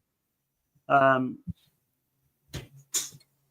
of course, then July the 31st, 79, he's sentenced to death for 2 kills and various sentences for assault. On February the 12th, 1980, he's sentenced to death for the 12-year-old schoolgirl who he sexually abused. They found out, by the way. On January the 15th, 86, he petitioned the U.S. Supreme Court for a denial of clemency. That was denied. Arrogance. Yeah, that was denied. Arrogance of the man. And I think the rest. Yeah, he eventually confessed to the murders of at least 23 young women. On January the 24th, 1989, he died in the electric chair, and that's kind of how the film finishes. Yeah. And I know that was kind of long-winded, but I think, it's good to go into detail and try and get pretty much says it. I originally gave this a 7.5 out of 10. This probably goes up to an 8 out of 10. This is very good. For what it is. Like I said, it's one of those thriller horror TV films that you just don't get anymore. That's when they start to kind of pump these out a little bit. It's right. At the time, I really like it. I know the victims were saying it's kind of glorifying his kind of actions a little bit in the film. It is. But I don't think so much really, because they don't show much. They don't, if anything, it's all implied or it's just spoken about the crimes he did. But for me, it's a high 8.5, possibly a 9, maybe. I think it's definitely the best Bundy film I've seen. It's a good companion piece, with the next one we're going to mention too. So yeah, definitely. I think they go hand in hand. Yeah, let's check out. It's got some good conversation going. Yeah. I wanted to find out the Green River Killer was, and went to people and convicted killers and asked them to tell them what they thought was his motivational. And he actually helped get him caught, didn't he? Is it Gary he profiled him. Bundy profiled him to a T. He profiled Gary Ridgway to a T. They'd go to him for other things and stuff like going on. How about that? 2 people from Seattle, 2, because Gary Ridgway was killing 20 years, 20. Yeah. And he fully admits, I think I'm the most prolific one than ever. You want to talk about a literal monster, like person who gives 0 shits for human life. That there it is. So there's a question then, Chris, right? Would you have kept Bundy alive? Yes. He could have been valuable Yes. in research. You know, people could have researched all the crimes he did, and he would have been invaluable to catching like serial killers to come as well. I think it'd be more for closure too. I'd say, tell you what, we'll give you life. You got to tell us everything. You tell us everything, you know, like, because he has a child, he had a daughter he never saw. That's never mentioned in the never mentioned in that one. It's mentioned in the one we'll talk about in a minute, but it's never mentioned with that relationship and that family that he wanted that he never really got in general. Anyway, he has a son. He has a son and a daughter, I believe, or it's just a daughter. A daughter, I think, just a daughter. But yeah, it's crazy that he's given, you know, the opportunity to have sex in you know, while he's behind bars. I think the guard was looking the other way. No, they were paid off, and that prison was known for doing that. The prison was known for doing that. The guards were known to to take, give us money and stuff like that, and pay us, and we'll let you do what you do in there. You know, that's the only reason. Yeah, it's insane. She got pregnant. But yeah, it's definitely a good one. I would check it out if you haven't yet. It might be on YouTube. I would check it out there. If you can still get this one, it's a good DVD from Warner Archive. I don't see them bringing this out on Blu-ray. I'd like for them to. I tried to get that. I've got it on an old bootleg, but I did try to get that. I got my old bootleg, funny enough, it's got all the old commercials in, so it's kind of fun to watch it like that. Yeah. Warner Archive has some good ones. They have another one called Death in the Family, I believe, with Robert Mitchum and James Spader. That's based off some killings that happened in Texas. Okay. There's the Jim Jones one where Powers Booth plays him. I remember seeing that one. So they have some interesting stuff. Same thing with horror too. There's a Night Stalker one as well. The TV film. Which is well worth watching if you can. Might be on YouTube if you. There's a Charles Manson one where the late Chris Christopherson plays him. As well. There's tons of Manson films as well. Yeah, there's tons of Manson ones. So it's very interesting stuff if you like that kind of stuff. It's definitely chilling. That's for sure. I wouldn't mind doing a Manson show if you want. Like, that's definitely a thought for a future Off the Blade. Definitely, I wouldn't mind doing ones for these kind of these films based off these people. Same thing with Dennis Rader. BTK. Yeah. I mean, I know Mr. Crampton has played him before, and other people have played him before as well. So, like I say, it seems to fit the bill. So next up from 2019, released in 2020 on Netflix, one that surprised me the first time I watched it, directed by Joe Berlinger, good director. So extremely wicked, shockingly evil and vile. So you have an all-star cast of people in here, starring Zac Efron and Lily Collins. So you have Zac Efron playing Ted Bundy. You have Lily Collins playing as Liz Kendall, which is kind of like her pen name too, because she goes by, I forget her original last name. But she's called actually Liz in here, and you have Elizabeth Kofta. Yeah. So Lily Collins. That's a weird name, man. J.S. Del Rio and John Malkovich and stuff like that. Then, of course, you have this guy who plays the prosecuting lawyer. Of course, he's in The Big Bang Theory. This is the first serious role I've seen him play in. It is, yeah. So, let's talk about this film, Darren. You start off. Right. So the title obviously comes from a phrase that the judge used at the trial when he was sentenced. The film is kind of framed through the eyes of his girlfriend, Elizabeth Klofter, who met Bundy obviously in '69. I know I'm going to be going. We are literally going to be going over some of the facts that we said, but it is kind of different as well. And struggled to reconcile the charming man she loved with the monstrous acts that he was accused of. The narrative jumps between their relationship and Bundy's eventual capture, his escape, and his high-profile trial in Florida. So that's pretty much which is done very, very good. Yeah. I love the fact that they use real news footage throughout this film. Yes. All the way through, man. I think that's a nice little touch. Obviously, it's the guy, Joe Berlinger. He did do the Metallica documentaries, and there's a cameo from James Hetfield. Yeah, James Hetfield, the lead singer. Yeah. Which I fucking knew him straight away just by his face. I'm shocked I didn't. I was thinking of something else. I know one of the guys that plays one of the detectives in here that comes sees him and basically tells him, "I'm going to bury your ass." I've seen him in other TV stuff as well. He's a good actor. So yeah, it's a good cast of people in here. Oh yeah. So the film premiered at Sundance in 2019, but later got on Netflix. I think it was well hyped up on Netflix. Yeah, limited to theaters and stuff like that too. But yeah, it was pretty well hyped because it's Zac Efron, and to me, his best role. He's really good in this. He's superb. We'll come on to that, but he is superb. So the script in this was based off Kofta's 1981 memoir, The Phantom Prince: My Life with Ted Bundy. Yep. So that's pretty much the material they went from. But yeah, like you say, he made the docu-series, the director of this. Filming took place in Kentucky. Which is a lot of places took place in Kentucky. The library is there. A lot of stuff was filmed there. But the most interesting thing I found out was the fucking real Volkswagen fucking Beetle was used that Bundy fucking owned. How about that? Yeah. Wow. So a collector had come forward and said, "Look, I got his car. Do you want to use it for the film?" And they did. That is insane, isn't it? Why someone, and I bet that car's worth a lot of money. Why someone would buy that as well? Extremely. It's probably the most famous or infamous Volkswagen Beetle in in American history. It's probably the most haunted fucking car. Yeah, the haunted vehicle. Yeah.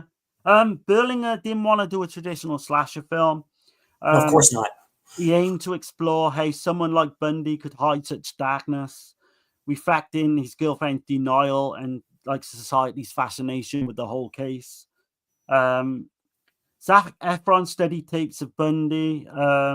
He said the role required him to tap into a charming psychopath. That was his actual fucking words. That's what makes a good actor. I know he was hesitant at first because he's a good looking actor. Bundy was a good looking dude that it would take off wrong, and stuff like that. He does the best interpretations of him in here, specifically when he looks at the camera. Bundy used to do that a lot. He wanted the stage to be his own, right? You see him look like that. You look at the archival footage, he did that all the time. So you would go with Harmon as being better, would you, than Zach? Because it's close, man, for me. It's very close. It's like I say, you're kind of conflicted with it because they do such a badass job. Just different times, right? Different decades here. I think Zac Efron is fucking superb. I think the Lily Collins. He looks the most like him. They made him look just like him. He does, it's insane. Yeah. And Bundy was well built too. That was a reason. There was a reason for that. But what I like about this film, like you say, so it starts off with a scene that we see is literally the end of the film, if you know what I mean. So it starts off with a quote, right? So few people have the imagination for reality. Johann Wolfgang von Goethe, I think it is, 1749 to 1832. But the opening, we see Ted Bundy, and he's visited by a girl. We don't know at this point, by this girl, by this woman. Yeah. You see the smirk on his face. He's like, like he's surprised. Yeah. But this, we find out later on, is the end of the film as well, where she goes to see him for the last time. Right before his execution. But, we see Seattle, 1969. You got Liz Kendall, played by Lily Collins, a young secretary. She's a divorced mother. She meets Ted at this bar, and he's the most charming fucking guy you can see. He's dancing with her. He's chatting her up. She takes him back home, doesn't she, I think? But they have this kiss on the dance floor, I should say, before that, and then she takes him home. She's a bit dubious because she's got a young baby. Yeah, she has. Yeah, daughter, three years old, I think, at the time. Yeah, a young daughter. Right. But it's like he puts a coin up there at the jukebox and like, what should I play or something like that, and right, because she's like, you're a single mother, just get out and something like that, and she's like, well, whatever. It's like, that dude's been looking at you forever. He picked her out. He chose her. I think he chose her, as a victim, but I think he fell in love, so that's why he didn't kill her. I think it's a messed up love story, but that's really what it is. I do honestly believe he loves Liz. I think because it's like I think originally the way he was, she's shy. She likes me. Yeah. And her hair is different too, which is right. Like serial killers always have particular. They just do. Yeah. They have particular style, of what they want. He's in this kind of like bar on his own. So it's only, who's to say that he hadn't killed? Well, we know he killed one person before this. What was that? 69, right? This is 69. So he'd already killed before this. Actually, the end. So of I'm thinking end of the decade. He's looking for a victim. I'm thinking, but then he just happened to magically fall in love. But he gets up. Oh, she gets up. She realizes Ted's not next to her, and she starts panicking. Where's the babe? With the little girl? But Ted's like charming. He's playing with the kid. He's making breakfast for everyone, and he says, I didn't want to wake you because you look so peaceful and all. And she's thinking, I've got the perfect fucking man. He's good looking. She knows that she's got a young kid, so she knows she's not the best catch in the world. And I think they do all that great, and I'm glad that the two different versions of the films that we're doing have got different scenes. Because she works at what is it, like is it a university hospital or something like that, or I forget where she works at. Is she like a secretary? She is. Secretary at the time.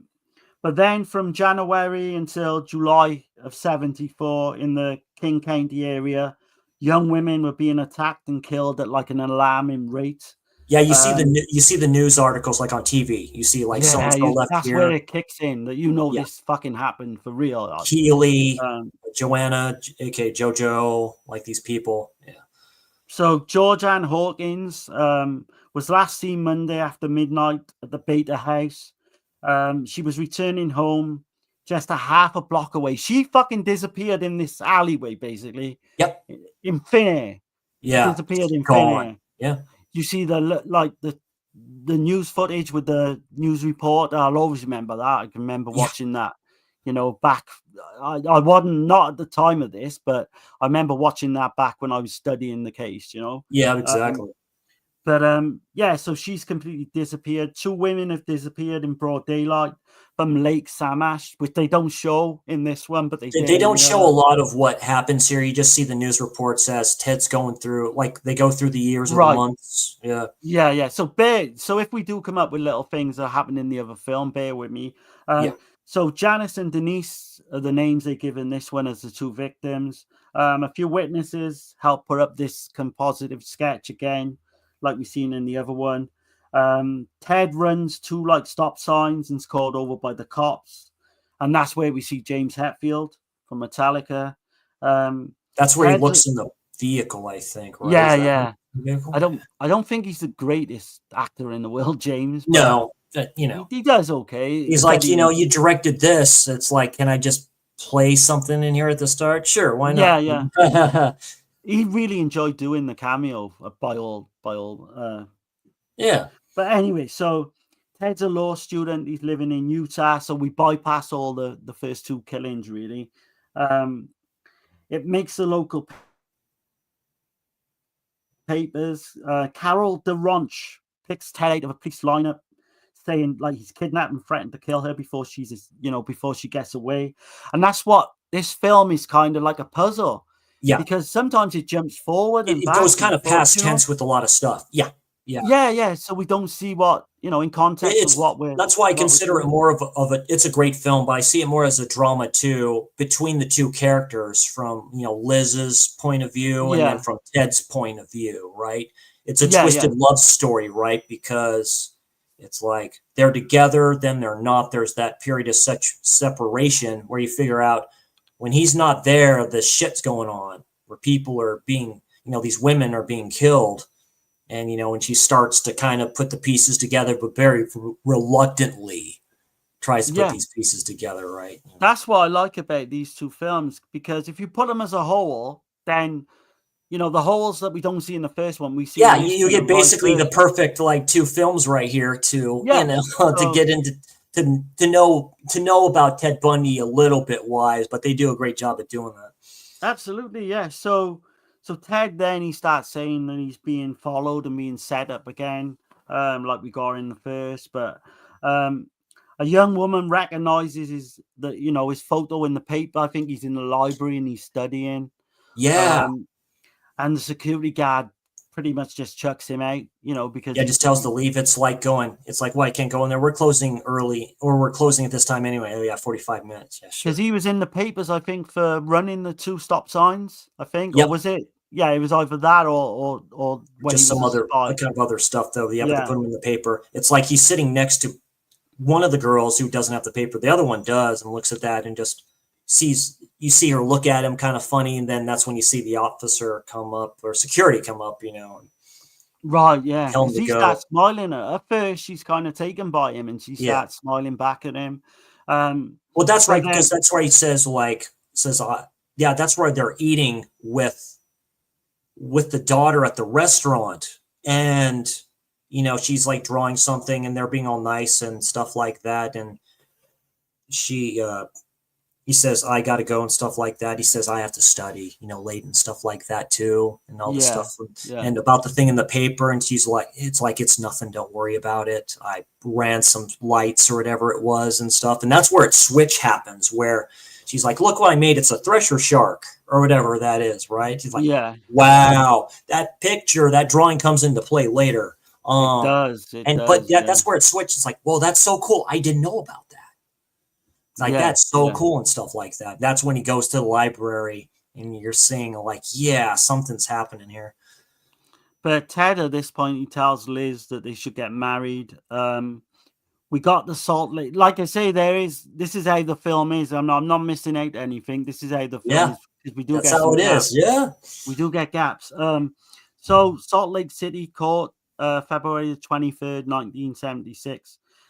Ted's name has landed as a suspect because he was in a VW car. Carol tells the court Bundy was the man who kidnapped her. And then you've got Caroline, is the old friend in this, the kind of other love interest.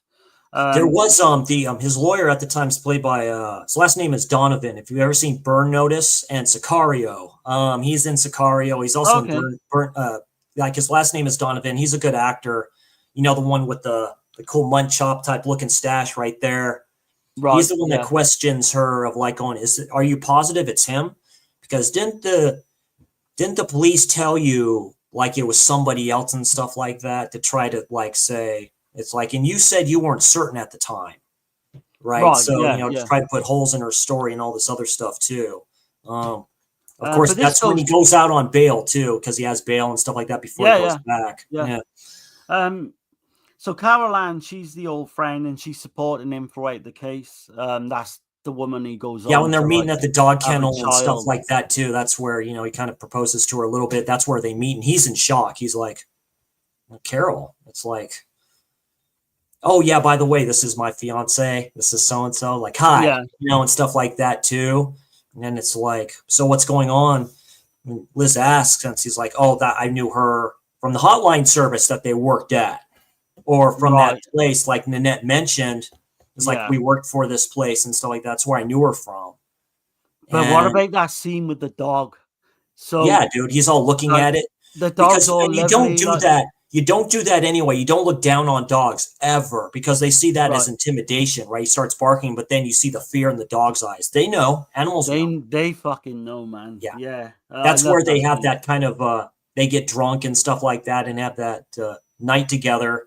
Where he's like, don't worry, we'll get a dog. We'll have a dog. Yeah. Family. All and this he's always doing that. He was always doing that. Oh, don't worry, things are going to be fine. We're going to live in this big house. We'll have a dog. Do you know what I mean? But, that's probably the last good night they ever had together. Yeah. So Ted is found guilty now of aggravated kidnapping. He's sentenced to a minimum of 1 to 15 years in Utah State Prison. There's the difference here because Liz is there. In The Deliberate Stranger, the parents are there. So right, yeah, so I see the difference a little bit there, and it's just her. Yeah. It's just her, and then she looks over at the victims and all this other stuff too, and he's like going, it's going to be okay. It's going to be okay, where he kind of tells her it's going to be okay. From what I can gather, I think this might be more truer to the actual case, the original case, than the other. Yeah. The Mark Hamill one is more like, trying to sensationalize. This one does the trials a lot better. The court stuff a lot better. They did their research because a lot of stuff goes tit for tat from the actual footage because they had the footage. That's why I like it. The TV footage to go off on, which was very cool that they do that. And spoiler here, during the credits, you see actual footage. You see the actual interviews with him. Yeah. You see all this stuff going on. Pretty good. All over the end credits is great. You see the real footage. But so he's sentenced. A cop in Colorado rings Liz to question her about the allegations against Bundy. We then jump to Colorado, 1977. Liz's friend Joe tells her she believes Bundy is a killer. Again, happens in the last one. Yeah. Bundy is taking on the case against him himself. He tells her that's when Liz starts drinking like heavily because she's in denial, like heavily, and she's lonely. He tells her about that book, doesn't he? Papillon, the book. Yeah, Papillon. Where all about this guy who he talks to her that's falsely accused. It almost makes me want to find that book and get it. I would be interested in reading that just to see. I think she ends up reading it later on in the film as well. She does. She keeps it with a picture of him, which those are good photo, like very much alike pictures, like the one where he's sitting in the overalls and the white shirt like that. Yeah. That was perfect, man. It's almost eerily like really, it's like really good. So, but that's another one of his mind games is that book Papillon. He's claiming, I'm not fucking, I didn't do it. I'm innocent as well. You need to read this book. You need to read this book and stuff like because he keeps on calling her at work and stuff like that too. She's working. Oh yeah. But he's looking at the death penalty again if he's found guilty of the murder of Karen Campbell, they call her in this one. So Ted tells the press that he is completely innocent. And he tells the press, these murders are going to continue with me inside. I never done this. The murderer's still out there, and during a court recess, fucking Ted jumps from the second floor, again, second story window. But we see real fucking footage. News. This is where the stuff's starting to happen and stuff like that too. And he's like going, "Oh, he's escaped." He's like, "Well, I guess we're adjourned until further notice." And when you see that real, he changes his shirt. He has pants on within his pants. So how did that happen? Yeah. So he gets that. He puts the shirt on. Looks like he's like a hitchhiker. He like these girls see him go. He goes past them and stuff like that, and he all smirks at them, and then he just goes back in that alley and stuff like that, and that's where he just decides just to bolt wise. But the thing is with the escape we never really mentioned before, is he's literally jumped out of this window. The guard, for a matter of momentarily, yet he's gone in the middle of broad daylight. No one. They do that a bit better when he lands. You can see that his leg's injured and stuff like that. Yeah, he starts dragging his leg. Yeah, he starts dragging. He gets away. Yeah, the security guards running, trying to find him, and he gets away with a dog, with a woman and her dog. Officer asks where'd he go that way. In broad daylight, in front of everyone, he seems to have escaped. In the documentary, that's where they literally just, nobody's leaving the state. They had checkpoints all over the place when they finally found him. They found him up in the fucking mountains in this kind of cabin. He had the big full beard, I think, where he hadn't shaved, and that's where they do that interview now, where he's sitting there, with the beard on and stuff like that. Now, with the original interview, there was a woman that was interviewing him, and she's like right next to him. With this one, it's the director, the actual director of the film, and some other people. So they switched that off, maybe for certain reasons. I found that interesting. You can look up that interview on YouTube. Well, this stuff is all archival. You can look it up. That's very haunting because she's like right next to him, and he's all shy. Zac Efron does a great job, almost like take for take. Like with that, he's like, he's kind of like shy, introverted. He's like, I'm just like, what are you when you're like not Ted? He mentions something like that. He's like, it's like I'm always Ted or something like that too. I'm not really, like outside of that or He something like that. completely nailed like his mannerisms and everything in this film. It's like going, do you lose faith in here or something like that too? It's like Ted when I was outside, I'm Ted when I'm in here or something like that. So like I forget kind of what he says, but it's like going, damn, that's pretty, yeah. Oh yeah. So Ted writes and he keeps ringing Liz saying, I can't live without you. But then he plots his escape using a saw in his cell. He gets it because he's in like shop doing something, and he puts it in his pants or his shoe in a sock. In his shoe, and he takes it in there with them. When the inmates are taking a shower, that's when he does it because there's noise, and he continuously just does it. And all of a sudden he's gone. I think he puts like a typewriter where like they think he's asleep. And that's how he does it with his bunk, right? Because he's thinking about how am I going to do this. So he goes on the top bunk and then he goes down.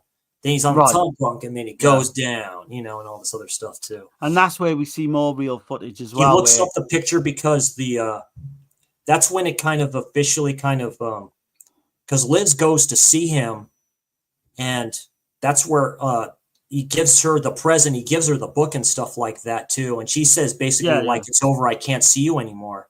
And that's where she gives him the picture. Gives him the picture of the daughter. Yeah. And I'm like, damn. And he puts that on the top of his ceiling at the first. That's where he's looking at it when he's planning his escape there and stuff like that as motivation, So the cops now, they think that he's going to like contact Liz because they turn up at Liz's and say, look, he's escaped. Yeah, that didn't happen. Right. So we jump to Florida then 2 weeks later. And again, we see more real footage from the news. Bundy kills two more young women co-eds. He's clubbed the girls with like an oak log. Yeah, they showed the logs outside that he used. Yeah, and strangled them afterwards. One was raped. His brutality attacked 3 more before going to another sorority. That's right, which they didn't mention in the first one. Yeah, he goes to another sorority. I'd have to check out that Conversations with the Killer doc again because I think they explained that too. Yeah, because I think he did. Yeah.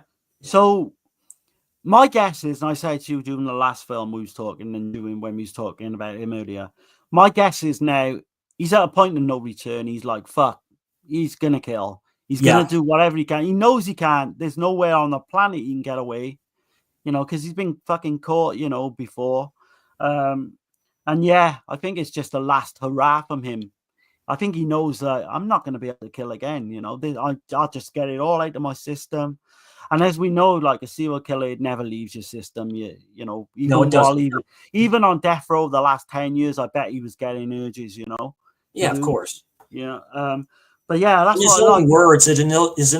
In his own words too, when he was recording himself, he said like getting high here constantly in the prison. Like I'd get joints from everybody like that, and all the prisoners in here and stuff like that, and literally high every day. Yeah, like that's how much it gets you, like and all this. That's other all stuff they really have, isn't it? Yeah. But obviously, Ted, he's pulled over by the cops. Then he makes it. He tries to make a deal with the police, claiming he's like innocent, and he punches them in the gut, and then he flees. Yeah.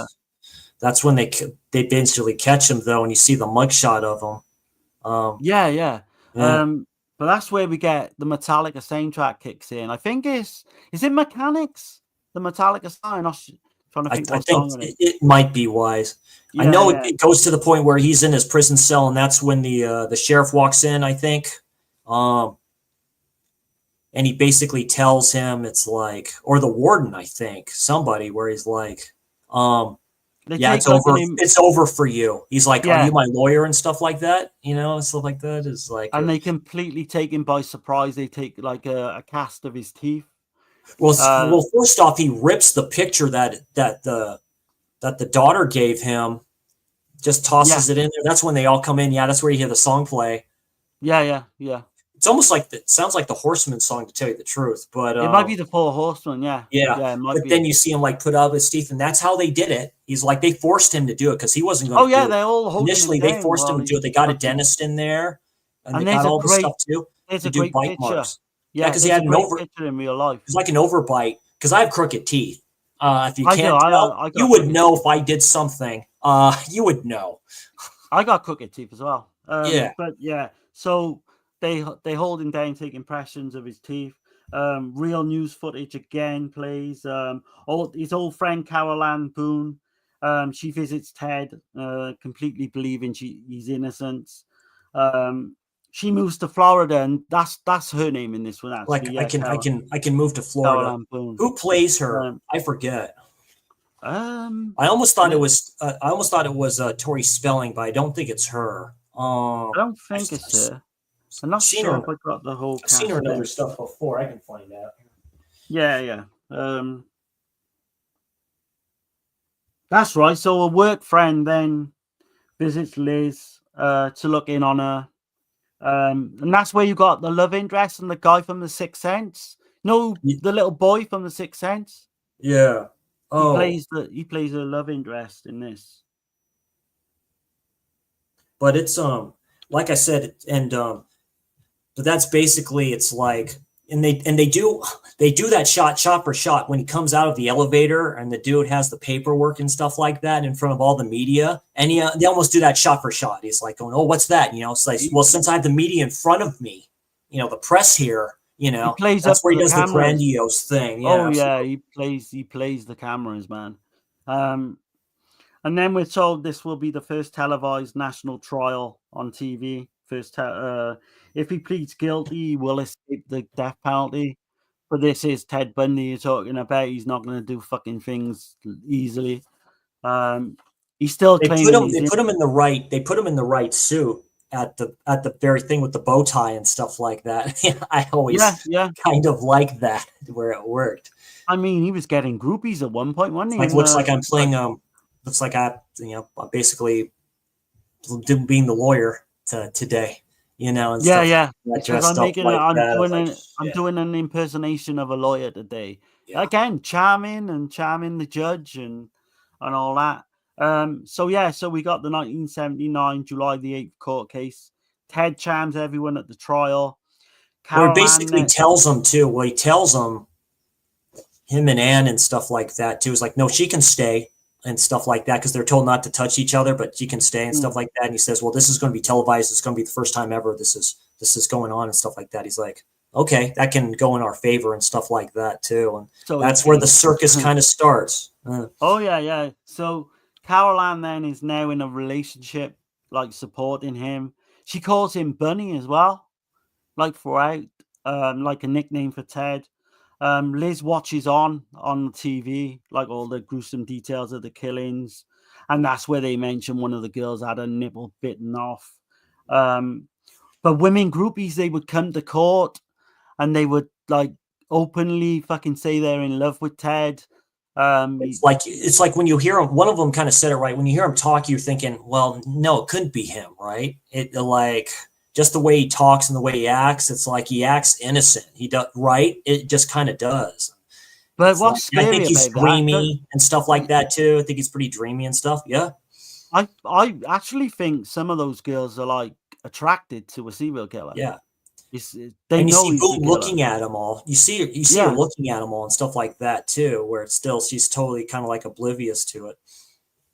But yeah, the police witnesses then says Bundy admitted to the murders off because I think they recorded it. Talked to one of the detectives. The way the prosecutor describes it, like and stuff like that.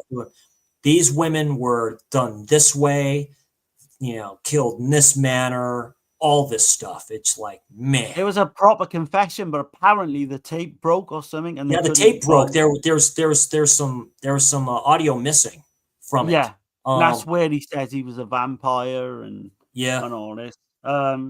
So the judge tells Bundy then not to, because Bundy starts shaking his finger. There's a famous clip in court. So don't shake your finger at me. Don't you do that to me, young man, type thing. Ted's mother turns up to try and get Ted to like take the plea bag in. Yeah, they're all in the cell and stuff like that. It's almost like a surprise thing where Ted said he will consider it as well, but he obviously never does. he says no. He fires his lawyer. He tells him to F off. Yeah. In the end, he says, "I'm not doing it. I'm not." Yeah, they talked to his actual lawyer. He's like, "Oh, and we gave him that offer and stuff like that," and he flat out refused it. But what's great about that scene? Before that, Boone tells him that she's pregnant. Right. Yeah. Where he's kind of in shock about that, and all this other stuff, because there is that scene where they get he pays off the guard so he can have sex with her, and you can tell he's not there. He's thinking of somebody else, and it's like, you're still in love with her. She says it. And he's like, who are you talking about? It's like, you are. He's like, no, I want this family with you and stuff like that. That comes into play later. It comes into play later. Big mistake, though, is when he takes on the case himself, because evidence comes out in court then of the bite marks. And there's just no way that it can't be Bundy. Yeah, it's literally DNA evidence. They literally had to do it on like a dead cadaver. They had to do bite marks on, to try and recreate. And the actual guy says, no, there's no way we could have got this wrong. It's 100% Ted Bundy. But even he questions that. Bundy's like, no, that can't have been me. And gives excuses and what have you. And even then, he still thinks he's going to get off. Yeah, there's the scene where it did happen, footage where he does propose to Boone on the witness stand and stuff like that. It's like, there's no crime against this. There's nothing wrong with doing it here and stuff like that. So that happens, which was a big farce. It just comes to the conclusion of that too. So now we're up until the point where he's allowed, like you say, to screw that Carol Ann. Well, the guards look the other way. Carol Ann knows he still loves Liz. Ted questions Carol Ann, getting her. He tries to get her. So he gets her up on, in the court to lie about the chip in his tuff when he had it. So she's like content. She's committing perjury. Yeah, she's committing perjury. Yeah, definitely. But she says, she agrees with what Ted's saying and tries to get him off. Liz tells her love interest, the guy from A Sixth Sense, to get out. They have some kind of argument because Ted phoned him. I think Ted phoned him and said, to try and get a message to Liz, and he didn't tell her at one point. Right. No, he didn't tell her and stuff like that. He's like, get a message to Liz or something like that. But it's like nothing really happened because she's been watching it on the television and stuff, because those two people are together. It's like one of those things where she's done with it and stuff like that. It looks like she's done with it. The daughter's like, 8 now or something like that. She's old, or older in general, like that, maybe teenage wise and stuff like that too. They've been watching it. That's kind of sad to kind of see and stuff like that as well, where it's like all this stuff is just like going on and stuff like that. And he knows better. He's like, going, what are you doing calling her? He's like, you're killing her. You're killing her. That, right? She thinks this is all her fault. And all this other stuff too. So it's crazy. That harkens back to the real life conversation that they did have on the phone, where Liz mentioned, like, am I partly the cause of this? And Ted told her, and Ted tells her no. He's like, no, Liz, I was like this before I met you. It's like, this is not your fault. She pretty much says to him, look, I'm the one who told the cops that it could be you. Yeah, when they get to that point. Yeah, that's a big part. So but then, like you say, all the evidence is against him, and he still thinks he's being framed. But then you got like a 7-hour wait, and then the decision comes in.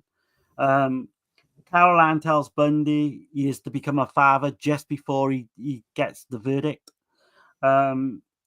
He's obviously found guilty on all charges. His mother says it's barbaric to take the life by electric chair of someone, which is fucking that's from actual footage. Yeah, that's from actual footage. Yeah.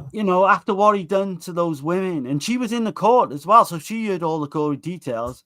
To say it's barbaric to kill him by electric chair, man, I don't know. That upset a lot of people, I would imagine, at the time.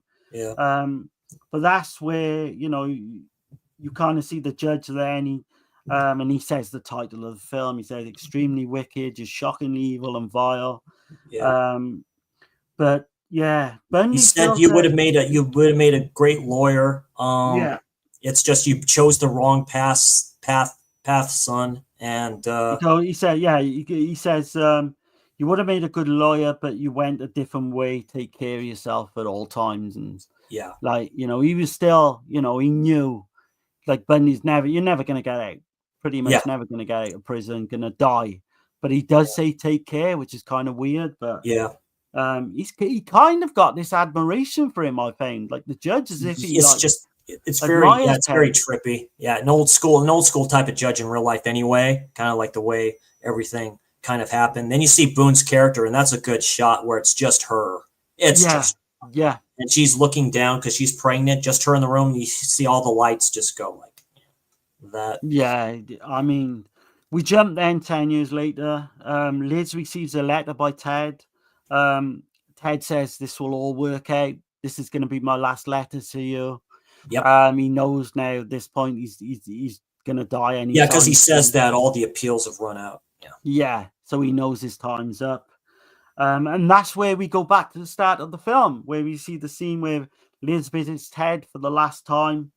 It harkens back to a thing too in her house where a detective from, I think, Colorado. It's from Colorado. He's the one that sees him in prison, or when he's in his holding cell. He's like, I want to talk to you about somebody and stuff like that too. And it's like, I don't know what you're talking about, or something like that too. He gives Liz some confidential stuff, and it's like, this is pretty bad. When you're ready, look at it. When you're ready, look at it. But here, just take it, please. Then you'll know, because there's a lot of stuff you don't know that you should probably know. I shouldn't even be giving you this, but I'm going to give it to you. He did. Right. So she tells, this is where she tells him she gave his name to the police at this point.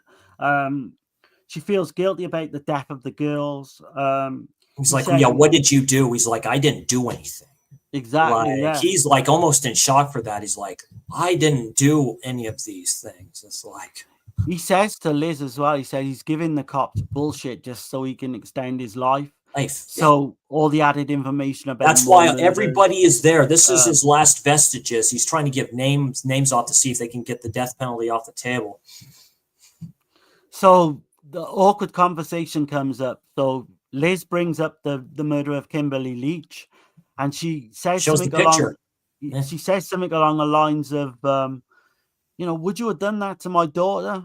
Something like that, which is a live, it's a question that you should be asked, and I believe that he possibly could have at one point if he'd have had the chance. If he would have gotten angry or something would have snapped. Gary Ridgway's done it. So if she had maybe found out something or spied on him in some way. But anyway, so that's where the picture of the murder victim without a head comes up. So it is fucking Where he shows he shows the picture because she's naked up front, but the pants are still on, right? And there's no head on her. So what happened to her head?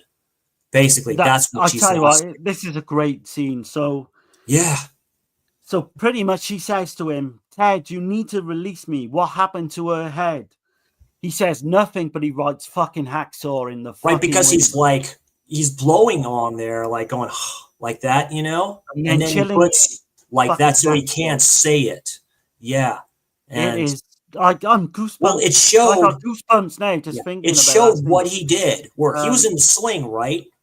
Or it looked like, he's opening his trunk, right? And she's all maybe looking into it. That's where he takes the crowbar, which we stated was the first kind of killing tool he would use, and hit her. Then you see the hacksaw and stuff like that too. Seeing him dragging her in the mountains of Seattle. Yeah, and all this other stuff too. That's the only time you see him do that. And there's quite a touching scene as well where we see all the flashbacks of their whole relationship or when they met and all that, all coming back to her. He's like, remember when we first met?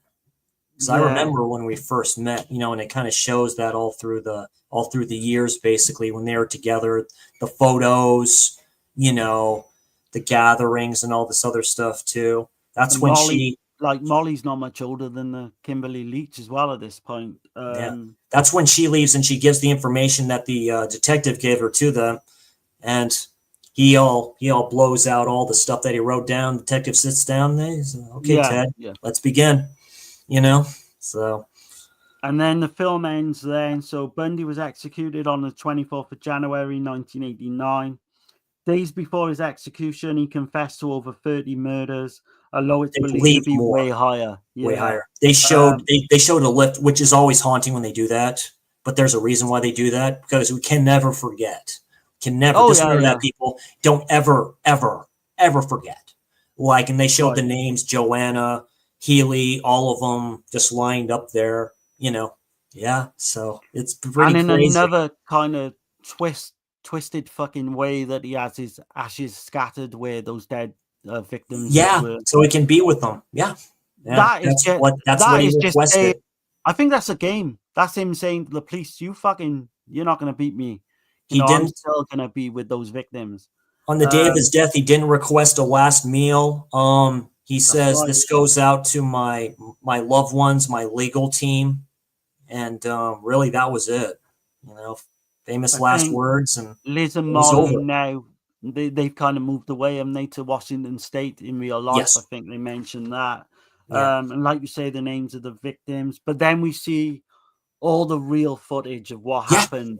And fucking, that's when you realize what the interview in Colorado with him and stuff like that. You don't see the woman reporter, but you see him, and that's like crazy. And Netflix has shown that before. They're all scenes. A lot of them are scenes that Zac Efron does in the film. So you're thinking to yourself, "Fuck me, man! He's just nailed that character." Yeah. Well, you probably had to watch it. You have to, watch it on these people. And I'm kind of conflicted now. We talk about that one, and I'm kind of conflicted. Right? Yeah. Who's the better Bundy? Because he's fucking superb, Zac Efron. I didn't think I'd say that. I originally gave this film a 6.5 out of 10. I'll go with a 7 out of 10 for this one. But to tell you the truth, they're pretty even for film-wise stuff. Like I say, different times. You got the 80s-ness of, because that film, The Deliberate Stranger, was the most current at the time, right? The most closest to the person when he was still alive. Actively alive, Which for is another 3 years as well. This one's an 8 out of 10 for me. It's not far behind The Deliberate Stranger. Yeah. I agree. They're pretty equal for what they are. They're both great films for what they are. Documentary style films for what they are. True crime films. I think this last one would probably, if you're a little bit younger, if you're 20 or 30 and you kind of, you're not into all the older stuff, the 80s, I think you'll probably like this one better. Yes. But they're perfect blend together, man, because you get the whole case, everything. During the two kind of films. So I'm glad we've done these, man. I think I hope we've done a decent job. I think we've gone through pretty much all his fucking life and all the crimes he did. We'd have to do another one of these, like you say, BTK or there's plenty out there. Yeah, definitely. This was definitely a good one. Like I said, it's not for everybody. You can go to a dark place looking up these people. I believe that he was the most prolific serial killer in this country's history. Was he a good person? No. I stated this at the start of the stream. I believe in the death penalty. He deserves to die. Gary Ridgway deserves to die. They have their own special places in hell. Who knows? Maybe the devil wouldn't take Ted Bundy for what he is. A fascinating person. Really, really fascinating. Do you believe the body count though? Do you think it was just 50? No, I believe there's not. I think it's around 50. To tell you the truth, I don't think it's in the triple digits. I think it's around 50. Somewhere meet in the middle. Yeah, I think you're right. Yeah. I think it may be higher than Gary Ridgway. Ridgway said it's over 50 that he did. Like, it's insane what he stated. But him and Bundy are almost like two peas in a pod there. The mindsets are almost kind of the same. Gary Ridgway to me is what happens when you get Bundy unhinged. I mean, for the most part. Basically, what you get when Bundy killed those sorority girls in that sorority house with the piece of wood, that's what you get with Gary Ridgway, except it's all the damn time. The way he killed his victims is pretty bad as well, pretty more visceral and worse. Oh, yeah. I was reading up as well. There's another guy as well. He was a big black guy. I think his last name was Little, and he would. Yes, he drew pictures of his victims. Yeah. Yeah. He drew pictures of his victims. Yes. And he literally did do over 100 for sure. Like, you know, because he didn't know the women. He didn't know. No, the women he would pick up homeless people, and that's how he got away with it for so long. He'd pick them up on the highway. So there's a lot. There's a lot out there. I hate to say there's a plethora, but there kind of is. Pierce Morgan has done a few of his episodes on serial killers as well. Yeah. Those are on. I think those are still on Netflix. If not, they're on some other. You can check them out here on YouTube. They're on here.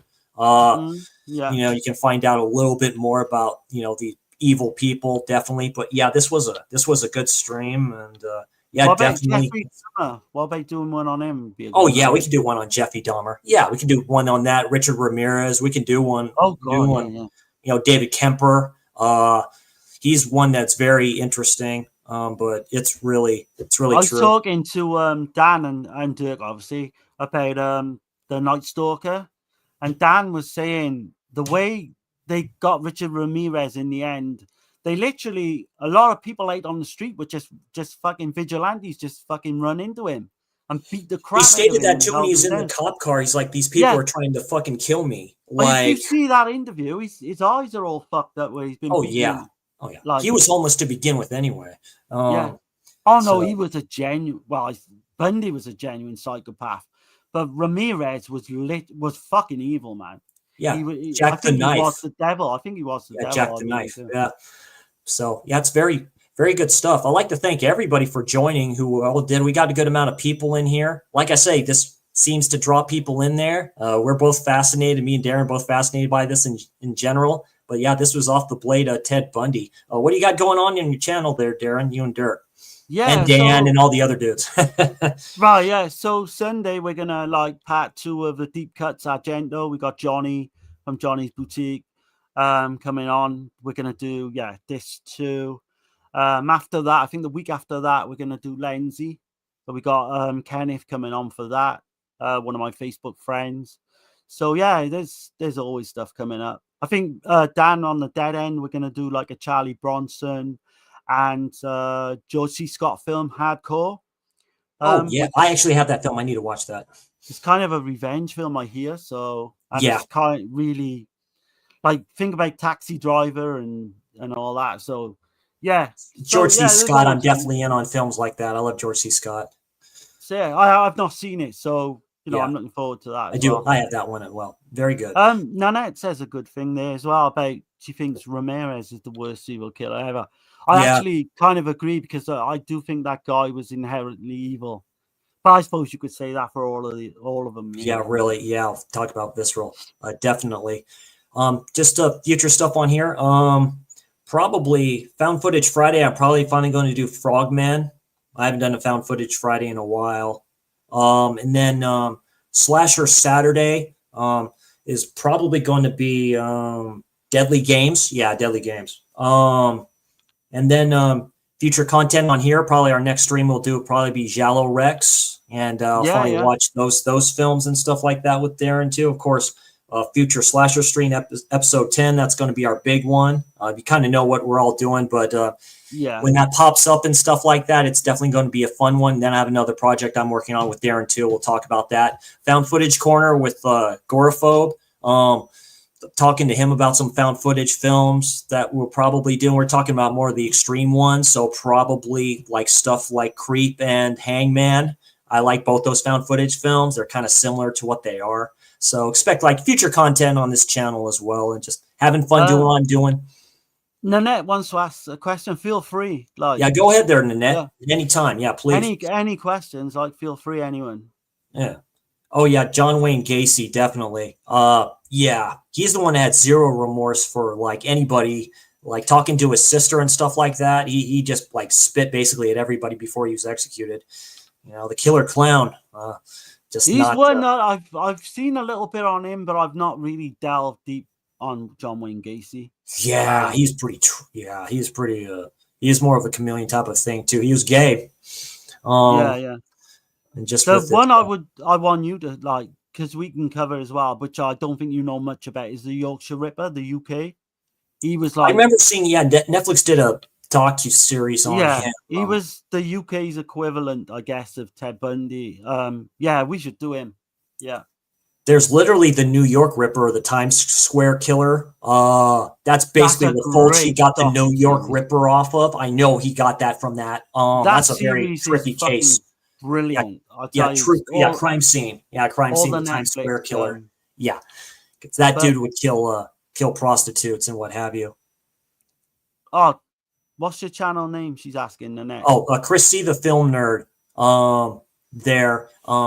Darren's he's on with Dirk on Subjective Perspective Collective. So I put that link in the info bar as well and all this other stuff too. So if you feel free to sub over, Nanette, if you can. She's sub to my channel and stuff like that. But yeah, Darren and Dirk, they do great stuff.